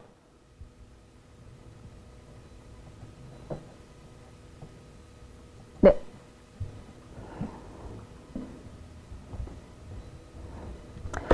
자, 좀 비교해서 말씀드리고 좀 쉽게요. 자, 시간표지법하고 사건표지법은 비슷한 듯 하면서 좀 달라요. 자, 사건표지법은 일단 그 관찰 단위가 행동이나 그 사건 그 자체가 아까는 행동을 수집하긴 했지만 시간이 되게 중요한 기준이었는데요. 사건표지법은 내가 어떤 사건이 발생했을 때마다 가요.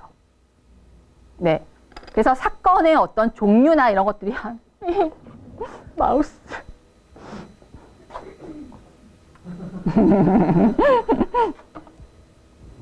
늙어서 그래요, 늙어서. 제가 올해 결혼한 지 20년 차거든요, 딱. 그래서 올해 되게 기대했는데 휴가는 안 될 것 같아요. 휴가를 너무 많이 내가지고. 안타까워요. 갑자기 왜 이 얘기를 읽어서 그렇죠. 네.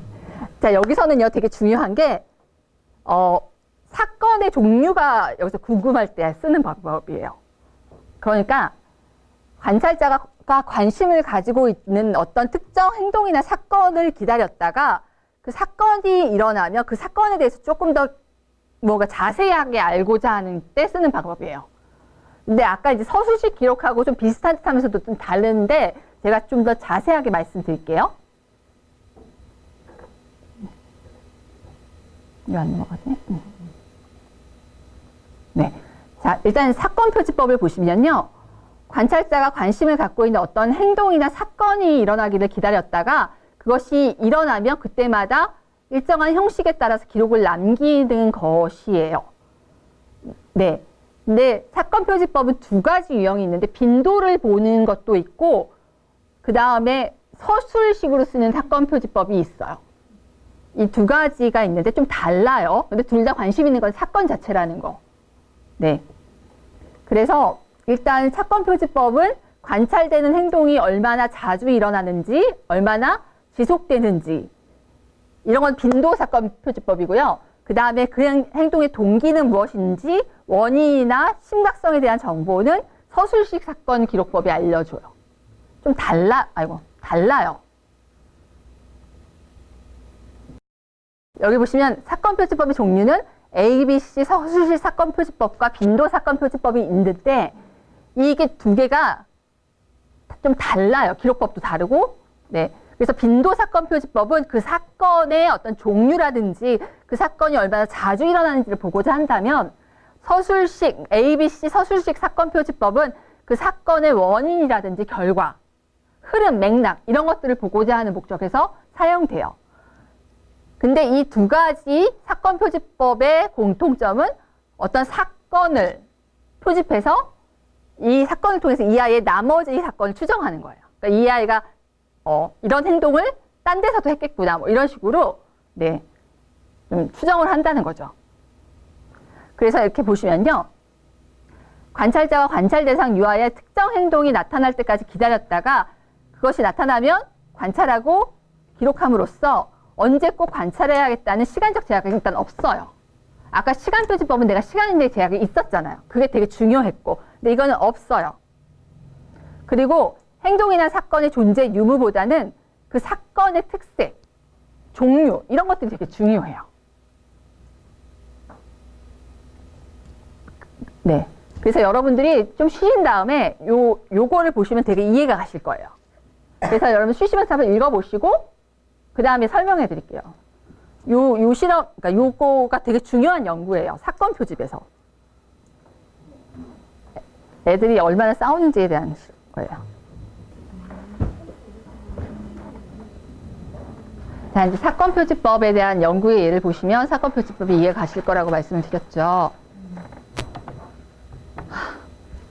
자, 이게 이제 헬렌 다위 맞나? 그분의 연구인데요.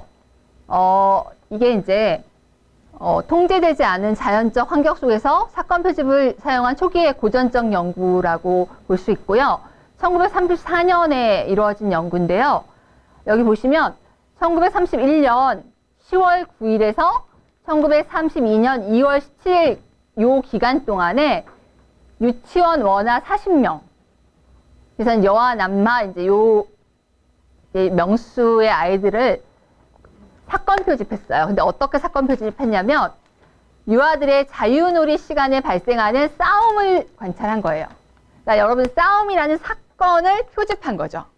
그래서 싸움이라는 사건을 표집해서 이걸 통해서 유아들의 보편적인 싸움으로 이 결과를 일반화하고 싶었던 거예요. 표지법. 자, 보시면 200여 건의 싸움이 일어났던 거예요. 이때.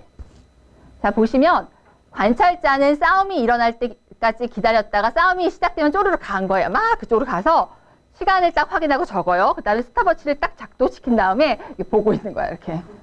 그 다음에 종료되면 스탑워치를 멈추고 적고 그 다음에 다음의 정황을 자세히 기재했어요.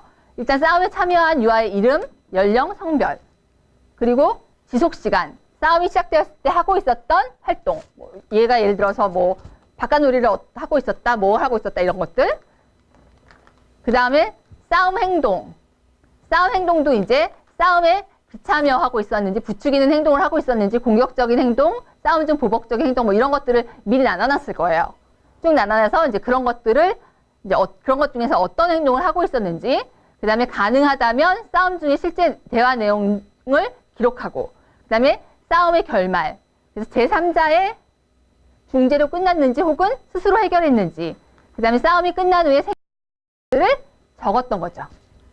굉장히 재밌었을 것 같아요. 결과는 이제 어떻게 됐냐면, 그래서 이분은 유치원 원화의 싸움 관찰을 통해서 다음과 같은 정보를 알아냄. 그래서 58.75시간의 관찰 동안 200여 회의 싸움 행동이 발생했는데 시간당 평균 3.4회씩 애들이 싸웠어요. 많이, 아니 뭐 그렇게 많이 싸운 것 같진 않은데? 네. 그래서 68회의 싸움은 실외에서 일어났고 132회의 싸움이 실내에서 일어났어요. 그리고 여기 보시면 200회의 싸움 중에서 오직 13회만이 1분 이상. 그러니까 대부분의 싸움은 뭐예요? 1분 안 걸렸다는 거예요. 그러니까 굉장히 짧게 싸움이 끝났네요. 그리고 남자아이들이 좀 더 많이 싸웠어요. 그리고 물건의 소유에 대한 불만이 싸움의 주요 원인이었네요. 그리고 유아들은 스스로 싸움을 종결짓고 금방 화해하고 싸움 후 어떤 적대감 등이 관찰되지 않았대요. 그러니까 이런 것들을 관찰하고 이런 것들을 이제 일반 유아들한테도 걔네들도 아마 이럴 것이다 라고 추정할 수 있는 거예요. 이것도 표지법이니까. 어떻게 생각하세요? 여러분 사건 표지법 뭔지 아시겠죠? 시간 표지법하고 다르죠? 사건이 있을 때 막 가갖고 이제 너무 근데 좀 웃겼을 것 같은데. 네, 이렇게 가서 네네, 사건 표집. 네. 사건 표집을 이제 말씀을 드렸는데, 일단 사건 표집법은 작성 요령과 기록 과정을 말씀을 드리면요. 일단 사건 표집법을 여러분 작성하실 때는 내가 도대체 왜 이걸 작성하려는지, 내가 어떤 행동의 원인을 알고자 하는지, 빈도를 알고자 하는지, 지속성을 알고자 하는지, 심각성에 대해서 알고자 하는지를 잘 생각하셔서, 아까 유형이 2가지 있다고 그랬잖아요. 그 중에 내가 어떤 유형을 선택할지를 먼저 확인하시고요. 행동 범주 유형을 내가 싸움을 할 것인지, 친사회적 행동을 할 것인지, 뭐 이런 것들을 선택하시고, 그래서 목적에 맞는 관찰 양식, 이 둘 중에 하나를 여러분 선택하시면 되시고요. 그 다음에 필요한 경우에는 내가 조작정의, 그쵸? 그걸 행동적으로 여러분이 조작적 정의를 내리셔야 되는 거예요. 네. 그리고 관찰 행동을 가능한 정확하고 상세하게 기록하실 수 있어요. 특히 이런 서술적인 것들은 아까 우리가 일화 기록이나 표본식 기록했듯이 여러분 적으시면 되시고요. 그 다음에 기록을 잘 하신 다음에는 분석하시고, 네, 추론 같은 거 평가하시면 되세요. 네, 이것도 이제 학생들 이런 것도 시켰었는데 학생들이 제일 많이 하는 게 역시 싸움이에요. ABC가 굉장히 명확한 게 싸움 아니면 친사회적 행동. 무엇이 이 아이를 친사회적 행동을 하게 했는가? 선생님이 칭찬인가? 뭐 이런 것들. 자, 그러면 유형을 다시 말씀을 드리면요. 아까도 말씀드린 유형은 2가지로 나눌 수 있고, 첫 번째 유형은 서술식이에요. 쭉 적는 거. 자, 서술식 사건 표지법은 이제 ABC 서술식이라고 하는데, A는 뭐예요? 선행 사건. B는 그 사건 혹은 행동. C는 결과. 그래서 여기서 보시면 이제 우는 사건이 발생했는데, 예를 들어서 어떤 아이가 막 울었어요. 그렇다면 우는 사건 전에는 이제 어떤 일들이 있었고, 울고 나서 어떻게 그것이 해결됐는가 보는 거죠. A, B, C. 네. 그래서 이거 이제 보시면, 여기 보면, 네. 철진이가 친구를 밀어서 화가 났어요. 싸웠어요. 싸운 사건이죠. 근데 이제 왜 그런 일이 발생했는지 전후 사정이 있었을 거 아니에요. 이런 것들을 적어서 전후 사정이나 맥락 같은 걸 본 거예요. 이제 안 그러면 일단 밀었던 현덕이가 굉장히 문제아가 됐겠죠. 그렇죠? 네. 그래서 교사 입장에서는 무조건 공격을 했던 한 아이만 잘못한 거잖아요. 근데 맥락을 보다 보면 사실 네, 원인 제공자가 또 있을 텐데 뭐 하여튼. 그래서 ABC는 그런 것들을 다 보고자 할 때 사용할 수 있는 방법이에요.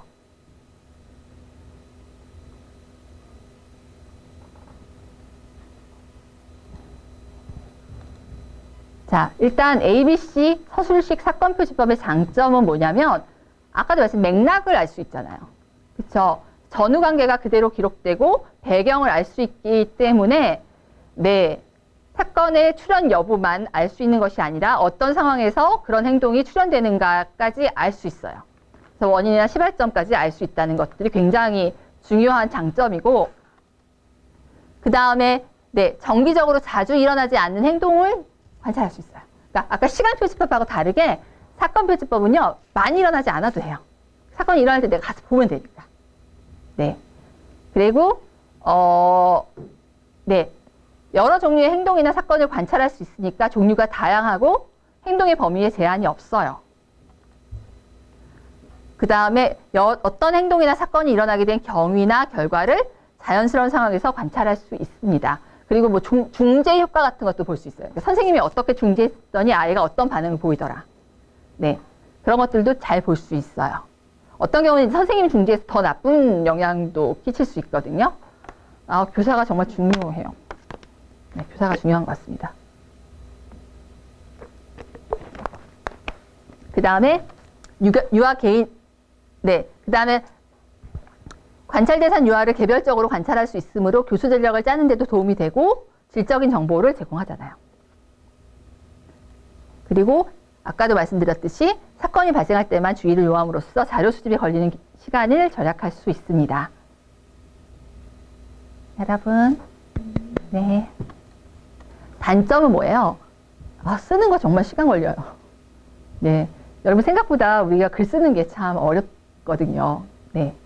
그래서 다른 서술식 관찰법과 마찬가지로 힘이 듭니다. 그 다음에 뚜렷한 관찰의 초점이 있잖아요. 싸움. 뭐 어떤 거. 그래서 교사가 마음속으로 어떤 결론을 내리고 관찰하게 되므로 주관적 관점이 내포될 수 있고, 이거 역시 수량화가 좀 힘들어요. 그러니까 여러분 디스크립션 하는 뭐 일화 기록, 표본식 기록 이런 기록들이 다 수량화가 힘들잖아요. 어떻게 수치화할 수가 없죠. 그렇기 때문에 신뢰도가 좀 어려워요. 네, 이런 것들을 점수화할 수가 없잖아요. 그 다음에 사건표지법은 시간표지법에 비해서는 사건의 전체를 알 수 있지만 표본식 기록에 비하면 단절됐죠. 그러니까 표본식 기록은 너무 막강하니까. 여러분 표본식 기록이 뭔지 기억나세요 혹시? 어렴풋이 네, 어렴풋이 배운 것 같죠 오늘. 오전에 들은 것 같긴 한데 네네. 그러니까 표본식 기록은 너무 자세하기 때문에 얘보다 강한 애는 없으니까 그것에 비해서는 얘가 단절적이죠. 하지만 다른 기록에 비해서는 또 자세하고. 네네네네. 여러분 아마 시험 공부하실 땐 기억이 날 거예요. 네네네네. 어렴풋이 들은 것 같다. 괜찮아요. 그러니까 우리는 천재가 물론 천재일 수 있는데요. 아닌 경우가 좀 많잖아요. 그렇기 때문에 여러분이 그냥 반복하시는 게 더 예, 괜찮아요. 화이팅! 그 다음에 이제 저희가 부모교육 같은 거 하다 보면 엄마들이 좌절을 되게 많이 하세요. 난 이걸 들어도 일주일 후에는 똑같은 엄마가 되잖아요. 좌절하실 거 없어요? 우리 인간이니까. 그래서 우리는 또 공부하고 또 책 읽고 하는 거잖아요. 네, 괜찮습니다. 네.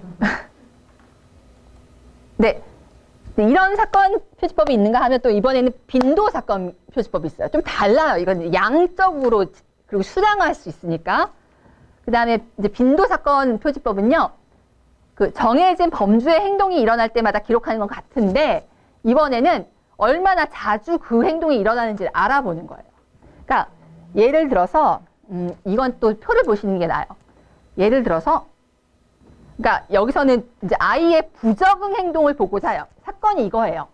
근데 부적응 행동을 보고자 하는데 부적응 행동이 나타날 때마다 뛰어가요. 그런데 여기서는 그 중에서 어떤 거를 보고자 하냐면 부적응 행동의 종류도 보고 싶지만 부적응 행동이 도대체 어떤 영역에서 많이 일어나는지도 보고 싶은 거예요.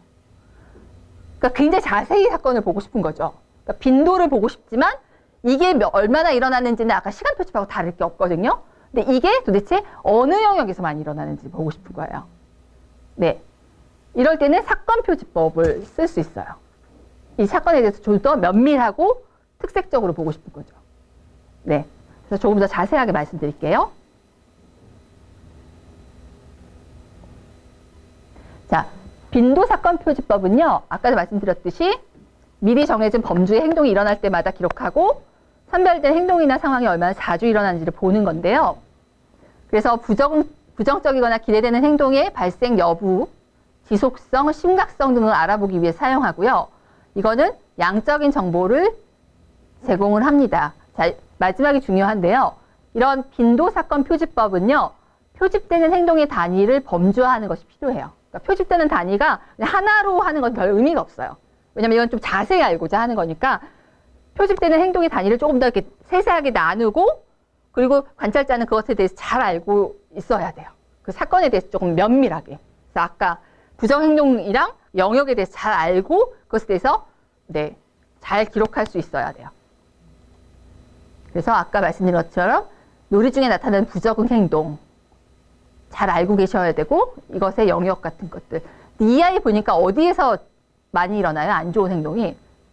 네, 정목놀이 영역에서 좀 많이 안 좋고 이 아이가 자주 보이는 그 문제 행동은 또래의 상호작용 행동에서 문제, 아니 좋은 행동인데요, 이거는? 이건 좋은 행동이에요. 그러니까 이 아이는 문제 행동도 보이지만 좋은 행동도 되게 많이 보이는 거예요. 그리고 문제 행동 중에서는 이 아이는 정목놀이 영역에서는 던지는 걸 좀 많이 하네요. 놀리거나, 친구. 네. 그리고 뭐 이런 영역에서는 별로 문제가 없네요. 극한놀이에서는 장난감 뺐네? 그래서 뭐 이런 걸 통해서 이 아이의 패턴 같은 걸 알 수 있는 거예요. 네. 자, 빈도 사건 표지법은 일단 장점은 뭐예요? 이런 것은 이제 약화하고 이제 기록하는 방식이라고 할 수 있잖아요. 이런 방식은 편리하잖아요. 단순하고. 네. 그리고 기록도 굉장히 쉽고, 그리고 수량화할 수 있어서 신뢰도와 타당도도 높은 편이고, 신뢰도도 높은 편이고, 시간도 절약되고, 그 다음에 여러분들이 원하시는 것을 자유롭게 만드실 수 있어요. 이런 식으로. 여러분 표 만들기 나름이잖아요. 근데 단점은 뭐예요? 맥락이 없어요. 이것도 역시. 이런 식의 문제점은 맥락이 없어서 원인 같은 거를 알 수가 없어요. 그러니까 양적인 정보는 제공해 줄 수 있어요. 빈도니까. 근데 질적인 정보는 줄 수가 없어요. 아까 서술식하고 다르니까. 여러분 그것만 잊지 않으시면 돼요. 그러니까 양화할 수 있는 거는 질적인 정보는 못 줘요. 네. 이것도 시험 문제 나오겠죠? 죄송해요. 그리고 이제 미리 할 일이 되게 많아요.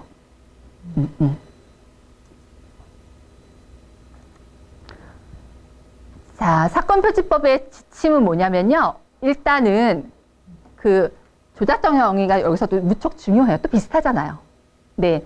그러니까 이런 거 체크 잘 하려면 여러분들 그것에 대해서 내가 명확하게 알고 있어야 되고 볼 수 있어야 되니까 행동적이고 네, 관찰 가능할 수 있도록 조작적 정의 내리셔야 되고 그 다음 미리미리 그 행동이 많이 일어날 수 있는 장소, 장면 체크해 놓으셔야 되고 그 다음에 어떤 종류의 정보를 어떻게 기록할 것인지 뭐 비슷하게 그리고 이제 내가 이거를 서술식으로 기록할 것인지 빈도로 기록할 것인지 그리고 기록지도 가능한 한 쉽고 편리하게 만드셔야 합니다. 그리고 여백도 두셔야 되고요. 네, 너무 비슷해요. 그래서 제가 계속 반복하게 되니까 여러분들이 읽어보시면 알 것 같습니다. 자, 여기까지 되셨어요? 네. 계속 반복해서 제가 계속 같은 말 드리지 않아도 여러분 아실 것 같아요. 자, 그러면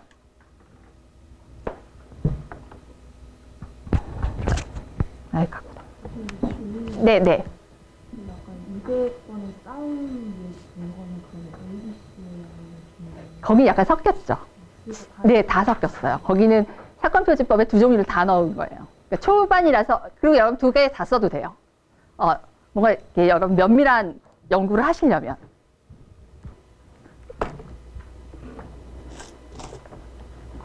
자, 그럼 우리 머리를 한번 써볼까요?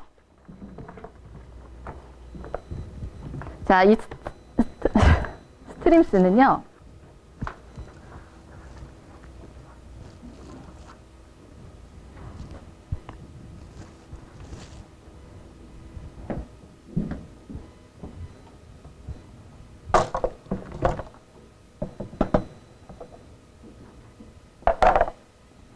이제 오늘 여러분 집에 가셔서 오늘 뭘 한지 모르겠다. 뭔가 많이 한 것 같은데 헷갈린다. 괜찮아요.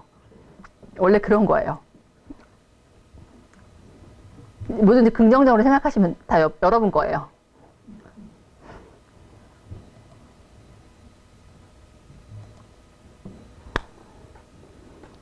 이거 그렇게 재밌진 않지만 그래도 다 수가할 수 있는 굉장히 좋은 게임이니까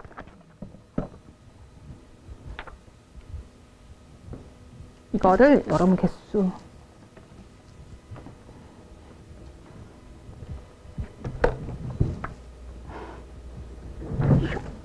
네.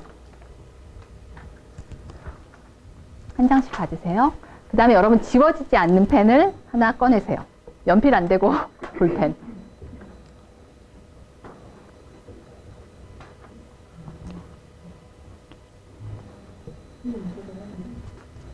이름 아니면 안 적으셔도 돼요.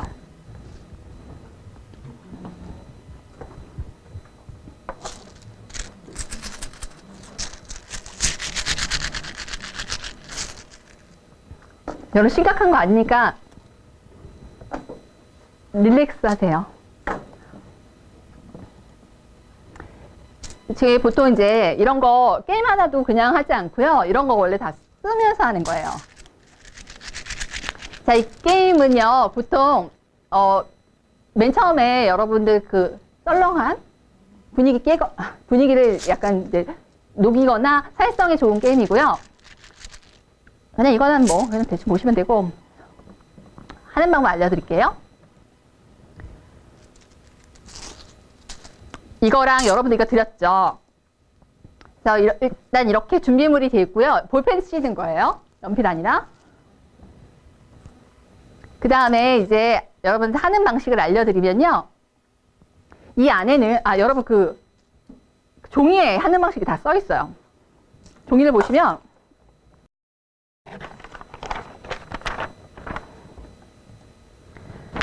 자, 여기 종이를 보시면 설명하기가 되게 쉽게 되어 있는데, 여기 보시면 1부터 30까지 되어 있죠. 네. 1부터 10까지는 하나씩만 있는 거예요. 타일이. 하나. 그쵸? 근데 11부터 19까지는 타일이 2개씩 있죠. 그 다음에 20부터 30까지는 다시 하나. 그 다음 별 하나. 이것만 보면 여러분들 딱 타일 개수가 나와요. 이 안에 그만큼 있는 거예요, 타일이. 그러니까 여기서 여러분들이 주의 깊게 보셔야 되는 건 11부터 19까지가 2개라는 거. 확률적으로 여기가 나올 확률이 좀 높죠. 그래서 여러분들이 하실 거는 제가 지금부터 여기서 랜덤으로 여러분들한테 타일을 뽑아서 알려드릴 거예요. 11, 뭐 이런 식으로. 그러면 여러분들이 원하는 칸에 이 숫자를 쓰실 거예요. 그러니까 여기는 총 20개가 있거든요. 그럼 여러분이 적당하게 쓰시는데 여러분이 점수를 따시기 위해서는 오름차순으로 쓰셔야 돼요. 자, 오름차순이란 무엇일까요? 그렇습니다. 오름차순이라는 것은 작은 수가 앞에 있고 큰 수가 뒤에 있어야 되죠. 그래서 오름차순으로 여러분이 연속을 많이 할수록 점수를 많이 받을 수 있어요. 다시. 꼭 여러분 이해한 듯 하면서 이해 못 하시는 분들 있잖아요. 괜찮습니다. 자, 지금 제가 거치대를 안 갖고 왔지만 이런 식으로 점수를 드릴 거예요. 아니, 번호를 드릴 거예요. 그러면 여러분이 하나씩 여러분 랜덤으로 쓰세요. 근데 이때 기억해 두실 게 개수예요. 확률이죠. 그래, 이 별은 여러분, 그러니까 이 별이 나오면 여러분 놓고 싶은 자리에 놓으시면 돼요. 그래서 이런 식으로 이제 이 사람은 그래도 아직까지 괜찮네요.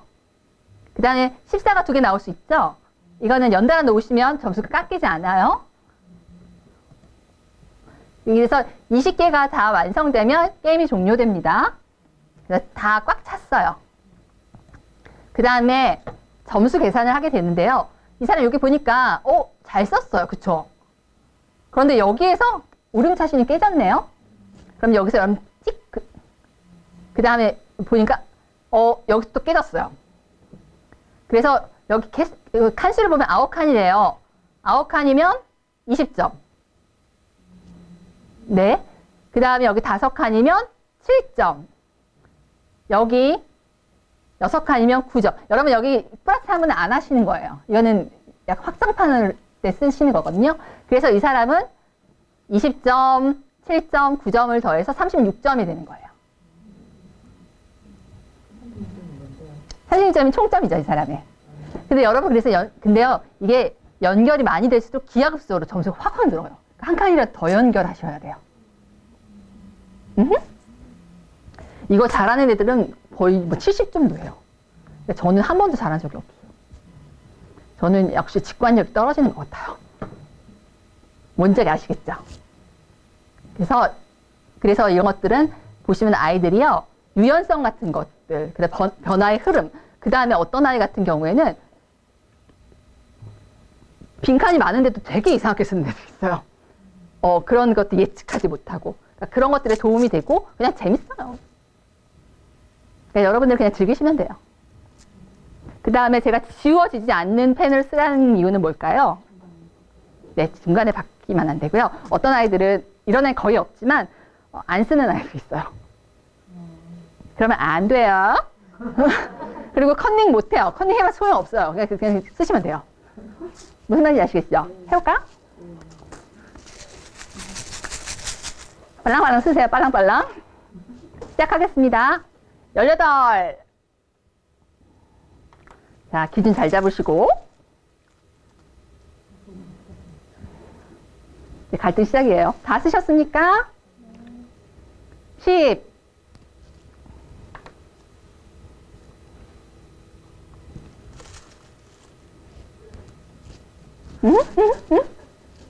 여러분 다 쓰셔야 돼요.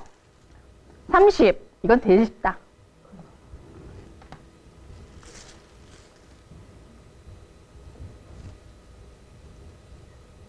13.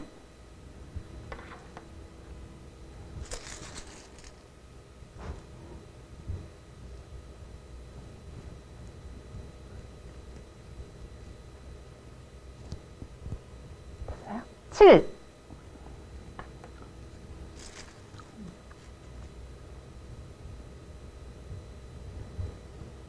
좀 있으면 곡소리가 아직 안 나오는데. 됐어요? 8. 누가 이제 7하고 10하고 붙였나 보다.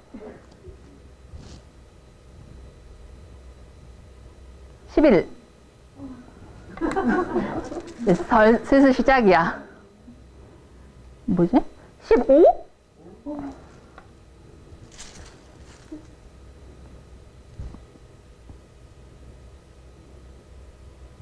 되셨습니까? 이게 뭐지? 4.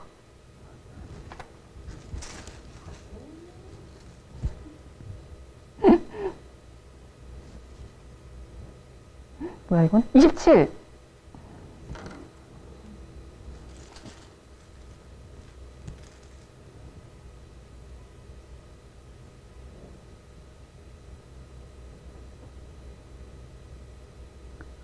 23.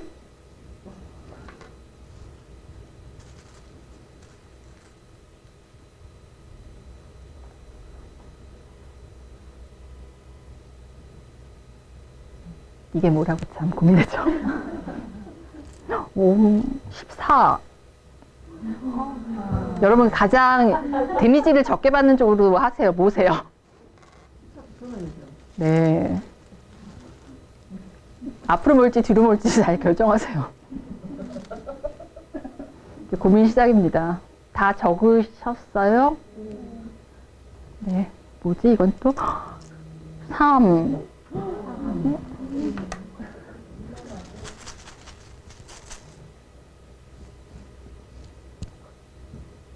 됐습니까? 이건 뭐지? 16. 제 9위가 아니라요.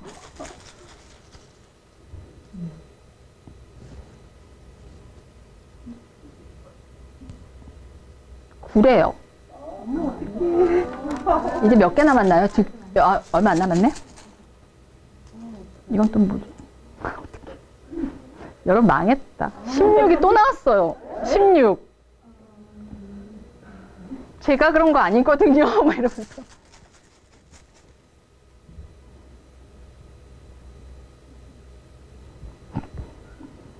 이거 나는 어떡하지? 혼날 것 같은데? 17. 자리 없을 리가 없거든요, 지금?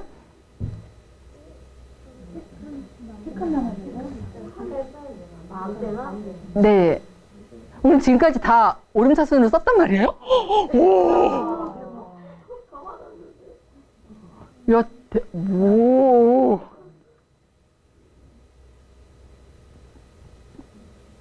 네, 이제 2칸 남았죠. 제발 3칸 남았어요. 알겠습니다. 제발 좋은 숫자. 네, 20번이요.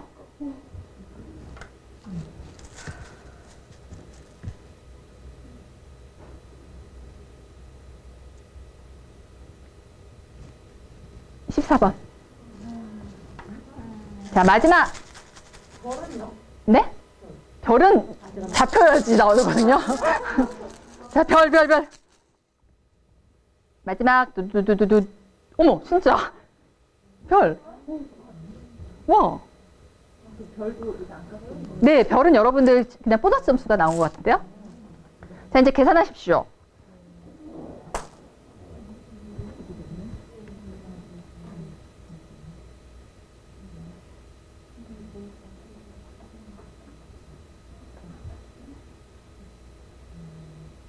이거 애들이 더 잘해요, 어른보다.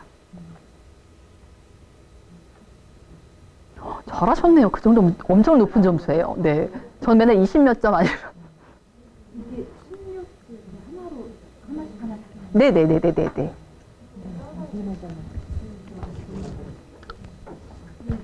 잘하시네요. 나 진짜 이거 되게 못하는데. 자, 여러분, 요렇게 계산하시라고 아까 보여드렸죠?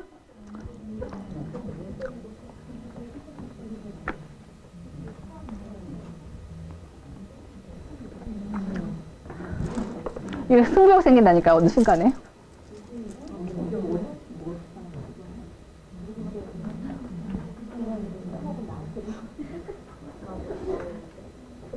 제 1등이 되게 궁금해요.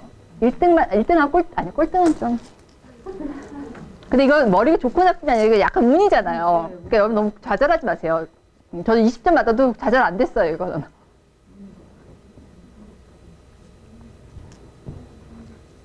루미큐브 이런 거는 되게 좌절되는데 얘는 괜찮아요.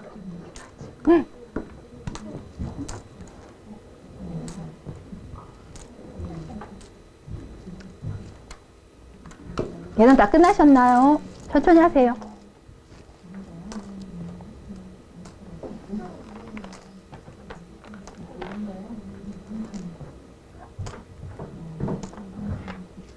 이거가 아마 바오밥 걸 거예요. 행복한 바오밥.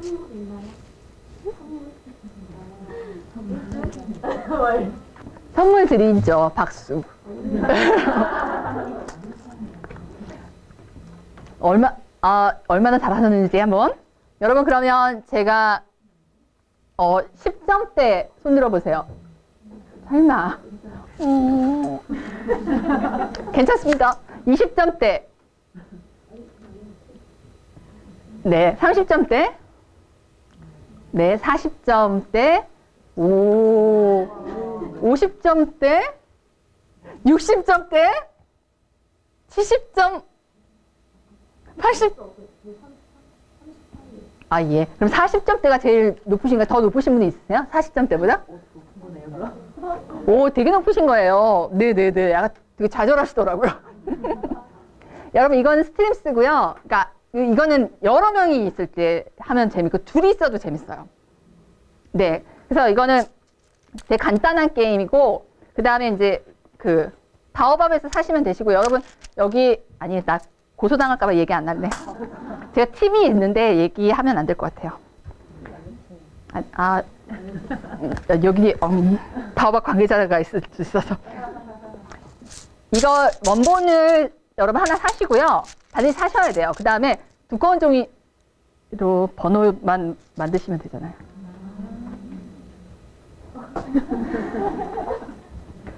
언제 어디서 나서셔야 돼요. 두꺼운 종이 빳빳하게 앞뒤로 만드시면 이거만 있으면. 그 다음에 바오밥 사이트 가시면 이거는 무료로 다운받으실 수 있어요. 저는 알려드린 적이 없어요. 그래서 교회 같은 데서 많이 쓰신다니까요. 애들하고 같이 쓰시면 애들 머리도 좋아지고, 네, 재밌어요.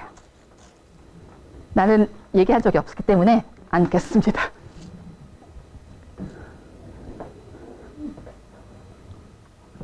조금만 이건 애들도 좋아해요. 오름차순위 문제도 배우고.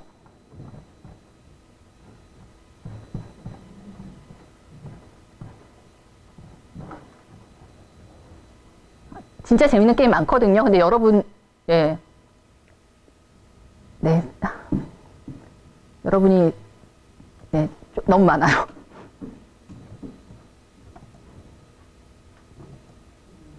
자.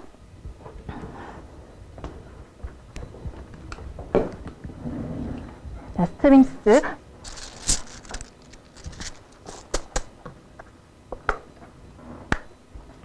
행동 목록법 빨리 하고, 네, 그럽시다. 또 할 일이 있으니까.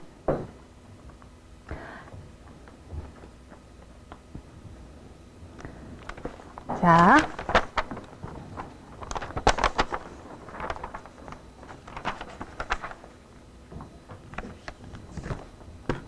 자, 행동 목록법은 여러분들 그 체크리스트법. 인벤토리라고도 하는데요. 여러분 이거는 yes or no 칸이 2칸짜리예요. 있다 없다 유무 뭐 그렇다 아니다. 네. 그래서 레이팅 스케일법하고 비교가 되는데요.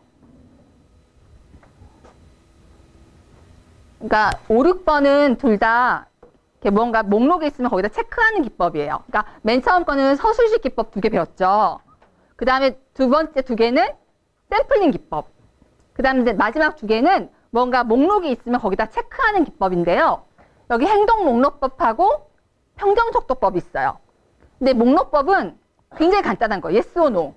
할 수 있다 없다. 근데 평정적도법은 이게 여러분 이거 하신 것처럼 오늘 제가 그것 때문에 갖고 왔거든요. 아까 우울척도 하신 것처럼 정도가 있어요.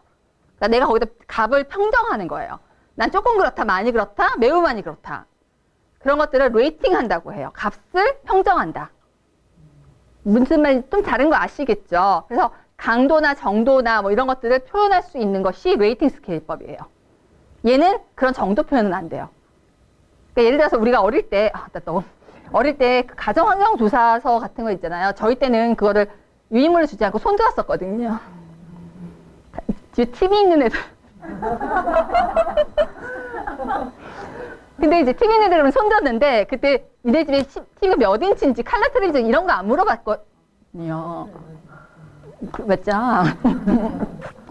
차가 있어도 차가 있는 집 떳떳하게 손 딱 들었으면 니네 차가 뭔지 그런 거 안 물어봤어요. 그러니까 이거는 그냥 차가 있으면 손드는 거예요. 떳떳하게.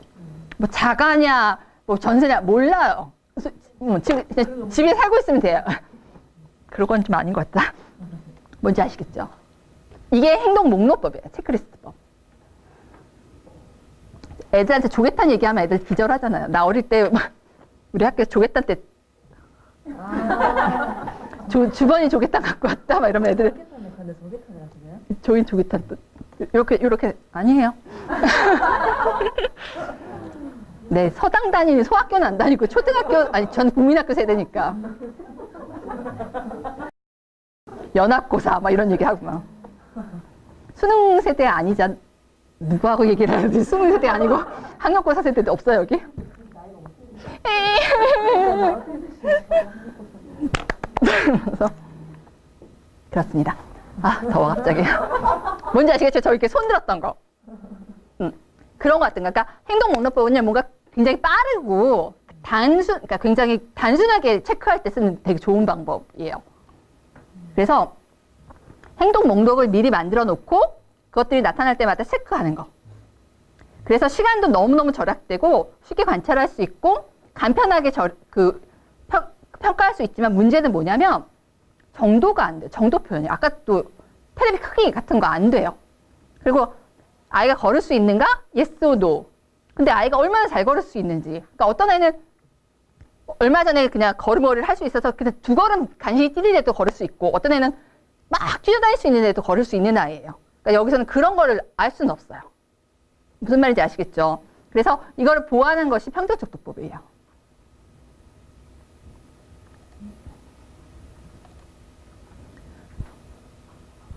그래서 일단은 행동 목록법은 단순한 리스트고 일단은 행동 유무를 확인하는 거예요. 그래서 특정 행동이 존재하는지 아닌지를 표시하는 기록 방법이라고 볼 수 있고요. 일단은 주관적 평가를 배제하기 위해서 사전에 리스트를 미리 만들어 놓는 게 중요해요. 앞으로 배우실 두 가지는. 그래서 그 행동이 나타날 때마다 표기하거나 아니면 그것이 옛날에 그 행동이 나타났다 같은 걸 기억하면서 그냥 표기하시면 돼요. 그래서 관찰이 이루어지기 전에 반드시 목록이 미리 작성되어 있어야 돼요. 그리고 그런 행동이 일어날 것 같은 상황에서 미리 관찰을 하게 하고 그래서 이것들이 많이 쓰이는 것은 이제 일단 행동에 대한 것도 많이 쓰이지만 배경 정보 얻는 데 많이 쓰여요. 이제 엄마들한테 배경 정보 같은 거. 그래서 뭐 가정환경조사서라든지 발달점검표 같은 거. 네, 그래서 아까도 말씀드렸듯이 시간이 되게 많이 절약되잖아요. 그래서 이런 것들은 이제 아이한테 뭐 학습 계획 같은 거 짤 때 되게 도움이 된다고 볼 수 있어요. 하지만 질적인 정보는 너무 줄 수가 없으니까 빈도, 지속시간, 특성 같은 거에 대한 정보는 전혀 줄 수 없으니까 그것이 조금 이제 아쉽죠.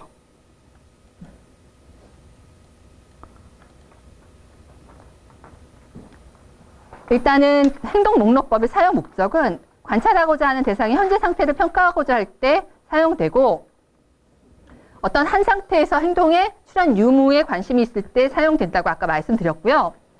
그 다음에 시간에 따른 발달 변화를 볼 때도 좋아요. 그러니까 이런 것들은 쉽게 쓸 수 있기 때문에 누적된 데이터를 갖고 있으면 이제 이 아이가 이제 어떻게 발달되었는지 보기도 되게 좋고 그 다음에 수량화가 너무 쉽기 때문에 통계적 이건 0 아니면 1이잖아요. 되게 그런 것들이 편하다고 볼 수 있어요. 여러분 이거의 대표적인 이걸 사용하는 대표적인 것 중에 하나가 바로 이거예요. 여러분 이게 뭐냐면 덴버예요. 들어보셨죠? 덴버 발달표. 덴버가 이렇게 생겼는데 좀 자세하게 보여드릴게요.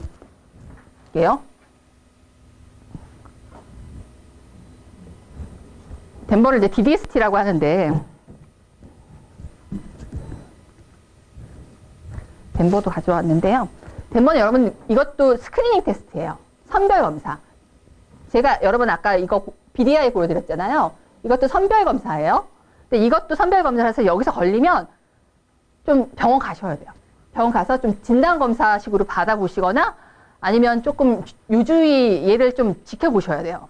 얘가 이제 앞으로 혹시 다른 것 때문에 조금 문제가 생길 수도 있잖아요. 반달 선별 검사고 이렇게 이게 한 장으로 되어 있어요. 이게 이제 한 장짜리 이렇게 A4 같은 거 한 장짜리로 앞뒤로 되어 있어요. 그래서 앞에는 요거, 뒤에는 이거는 이제 지도, 그러니까 어떻게 한다라는 구체적으로 지도서예요. 좀 크게 확대, 그리고 이제 요런 허접한 것들이 같이 들어있어요. 네. 그래서 이걸 확대시켜 드리면요. 이렇게 되어 있어요. 이렇게 문항이 들어있어요. 네. 그리고 이거는 여러분 월령이에요. 그래서 우리 아이가 만약에 2개월이다 그러면요. 2개월 요거에다 줄을 쫙 그어요. 이렇게. 그래서 여기부터 시작하는 거예요. 2개월 줄. 월령선을 시작점으로 이렇게 해나가는 거예요. 그래서 월령선에서 이 아이가 이걸 할 수 있으면 이렇게 가는 건데 못하면 앞으로 다시 가는 거예요. 여기 보면 문항이 다 있죠.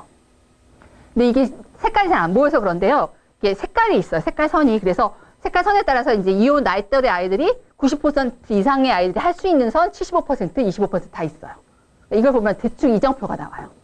요 연령대 아이들이 대충 이 일을 언제 할 수 있다. 월령표가 대충 나와요. 그래서 요거 한 장 가지고 있어도 좀 도움이 돼요. 그래서 아까 말씀드렸듯이 요렇게. 그래서 아까 9개월이라면 9개월 이렇게 선을 그어서 요런 식으로 여러분들이 진행되는 거예요. 그래서 개인 사회 발달 영역, 미세운동, 언어발달, 운동발달 영역이 아주 간단하게 되어 있어요. 여러분 선별 검사는요. 복잡하면 안 돼요. 아주 간단하게 자주 테스트를 해서 여러분들 아이를 문제가 있으면 빨리빨리 조치를 취해야 되잖아요. 그래서 이거는 이렇게 간단하게 여러분들이 언제나 볼 수 있게 아이를 체크할 수 있게 되어 있는 검사예요. 이 검사가 바로 행동 목록이에요. 있다 없다. 할 수 있다 없다. 그것만 체크하게 되어 있어요. 얼마나 잘하느냐 상관없어요. 무슨 말인지 아시겠죠? 이게 DDST예요. 덴버. 이거에서 걸리면 여러분들 이제 베일리 같은 거 해요. 베일리 검사가 진단 검사거든요. 아니, 여기 밑으로 내려갔어요. 아, 찍을 거예요? 전 넘어가려고. 전 눈이 안 좋아서 이거를 A3로 확대해서 보고 있어요. 검사할 때는 저 라인에 있는 것만 검사하는 거예요? 아니요. 검사할 때는요, 어떻게 하냐면, 이 라인을 이렇게 긋잖아요. 라인을 그으면, 여기 라인에서 가까운 문항부터 해요. 예를 들어서 뭐, 이거부터 한다. 그러면 이거 이렇게 한 다음에 이렇게 진행돼요. 얘가 못할 때까지. 한 세 문항을 연달아 못할 때까지 쭉. 왜냐면 이 아이가 발달이 우수할 수도 있잖아요. 쭉 가서 연달아서 뭐 세 문항 이상을 못하면 스타트하고, 아니면 이 아이가 이 근처에 있는 것도 못해. 그러면 앞으로 가요. 어느 정도 지체되는지 봐야죠. 그래서 뭐, 페일 이렇게, 사실 이거 기입하는 방법이 다 있어요. 실패했다, 아니면 이 아이 거부한다, 이런 방법이 다 있거든요. 그래서 그게 몇 개 이상이면 이 아이는 주의요망, 아니면 지체, 아니면 뭐 정상, 아니면 우수. 다 방법이 있어요. 네. 기입하는. 이제 여러분께서 이제 평가를 배우시면 아마 이런 것들이 나올 거예요. 그래서 아까 여기 보시면 최소한 이제 몇 번 이상 실패하고 뭐 이런 것들이 나와 있어요. 근데 이런 것들 좀 알아두시면 좋죠, 여러분들이. 근데 베일리 검사는 너무 비싸요. 근데 이거는 여러분 그냥 되게 싸게 할 수 있으니까. 근데 참 옛날식이네요. 아이들 영유아 검사 하잖아요. 그런 거랑 비슷한 거예요? 네, 영유아 검사인데 이거는 간단판이고요. 조금 더 자세히 볼 수 있는 선별 검사가 있어요. CDI 같은 거 많이 봐요. CDI2 나왔거든요. 인터넷에 그거 무료로 검사해 주던데. 네. 네네네네. 그거 인터넷에 그냥 해주더라고요. 네네네. 그리고 아니면 검사 받으시려면, 하여튼 비용은 많이 비싸진 않아요. 네, KCI. 네.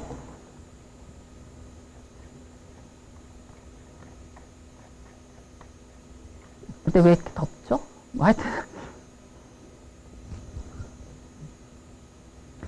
네. 그래서 이런 것들이 이제 행동목록법이에요.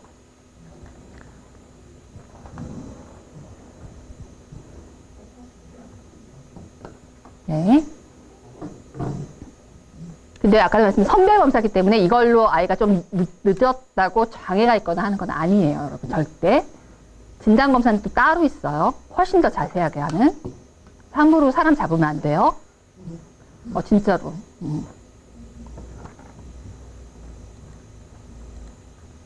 일단 행동목록법의 작성 요령 아까 했었나요? 네, 말씀을 드리면요.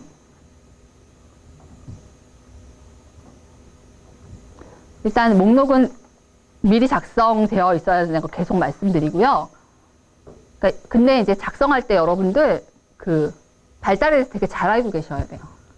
네. 그래서 내가 이제 이 아이의 언어 발달을 보겠다 하면 언어 발달에 대해 잘 숙지하시고 그거에 맞추어서 잘 문항을 작성하셔야 되고, 그 다음에 물론 문항은 관찰 가능한, 예를 들어서 뭐 여러분한테 그러니까 자기 자녀가 뭐 언어적으로 발달한 것 같습니까?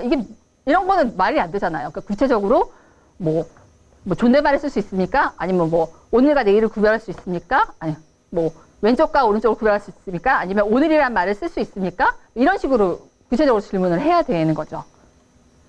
그래서 명료하게 제시하셔야 돼요. 문항 되게 어려워요. 구성하는 게. 그래서 문항 간의 중복을 없애야 되고, 이런 거 안 돼요. 그러니까 아이가 교사의 지시를 잘 따르며 친구들과 협동합니까? 이건 두 가지 문항이 같이 있는 거잖아요. 이런 것도 안 되고, 식사 후 양치질하기, 음식물을 먹은 후 입 닦기 같은 말이잖아요. 이런 거는 필요가 없어요. 그 다음에 논리적으로 잘 조작되어 있는 문항을 하셔야 되고요. 네, 행동목록법은 그쵸. 행동목록법은 특정한 특성이나 대상, 조건, 사건 같은 것들이 존재하는지 여부가 중요할 때만 쓰지, 그것들의 정도, 빈도 이런 것들이 중요할 때 쓰면 안 돼요. 네. 짠. 이런 것들. 이런 것들은 이 아이들이 그냥 하면 체크하고 아니면 안 체크하면 되잖아요. 네. 그 다음에 이것도 할 수 있으면 체크하고 아니면 체크 안 하시면 되죠. 네. 이런 것들이 이제 행동 목록표예요.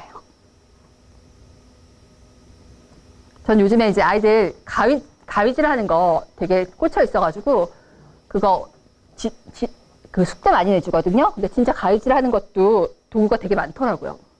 학습지 같은 것도. 네. 그래서 숙제를 열심히 내주고 있어요. 되게 중요하잖아요, 가위질 하는 거. 네. 학습지도 되게 재밌는 것들이 많아서. 자, 네, 이런 것들. 예, 아니요, 처음 날. 네.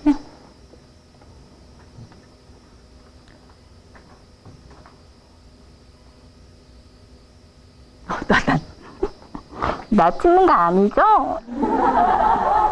이게 이제 자의식 과잉인데요. 아, 힘들어. 모르지, 또. 인스타 이런 데서 많이 모모씨, 막 이래서. 저 인스타 그런 거 안 하거든요. 예전에 싸이월드는 했었는데요. 싸이월드 제가 옛날에 대만에 놀러 갔는데 그때 태풍이 불어서 제 앞에서 나무가 뽑혔었어요. 그래서 제가 그걸 기념사진 이렇게 올렸었어요. 그래서 이렇게 나무 뽑힌 나무 앞에서 이렇게 찍었는데 그 싸이월드에 올렸더니 누가 퍼가가지고 저 모자이크 이렇게 하고 올렸는데 밑에 댓글이 이분이 뽑으신 듯. 여러분 저한테 그러시면 안 돼요. 아빠가 그러면 초상권 침해 아니에요. 물론 모자이크가 있지만. 네, 그럼 여러분 쉬었다가 할게요. 장단점.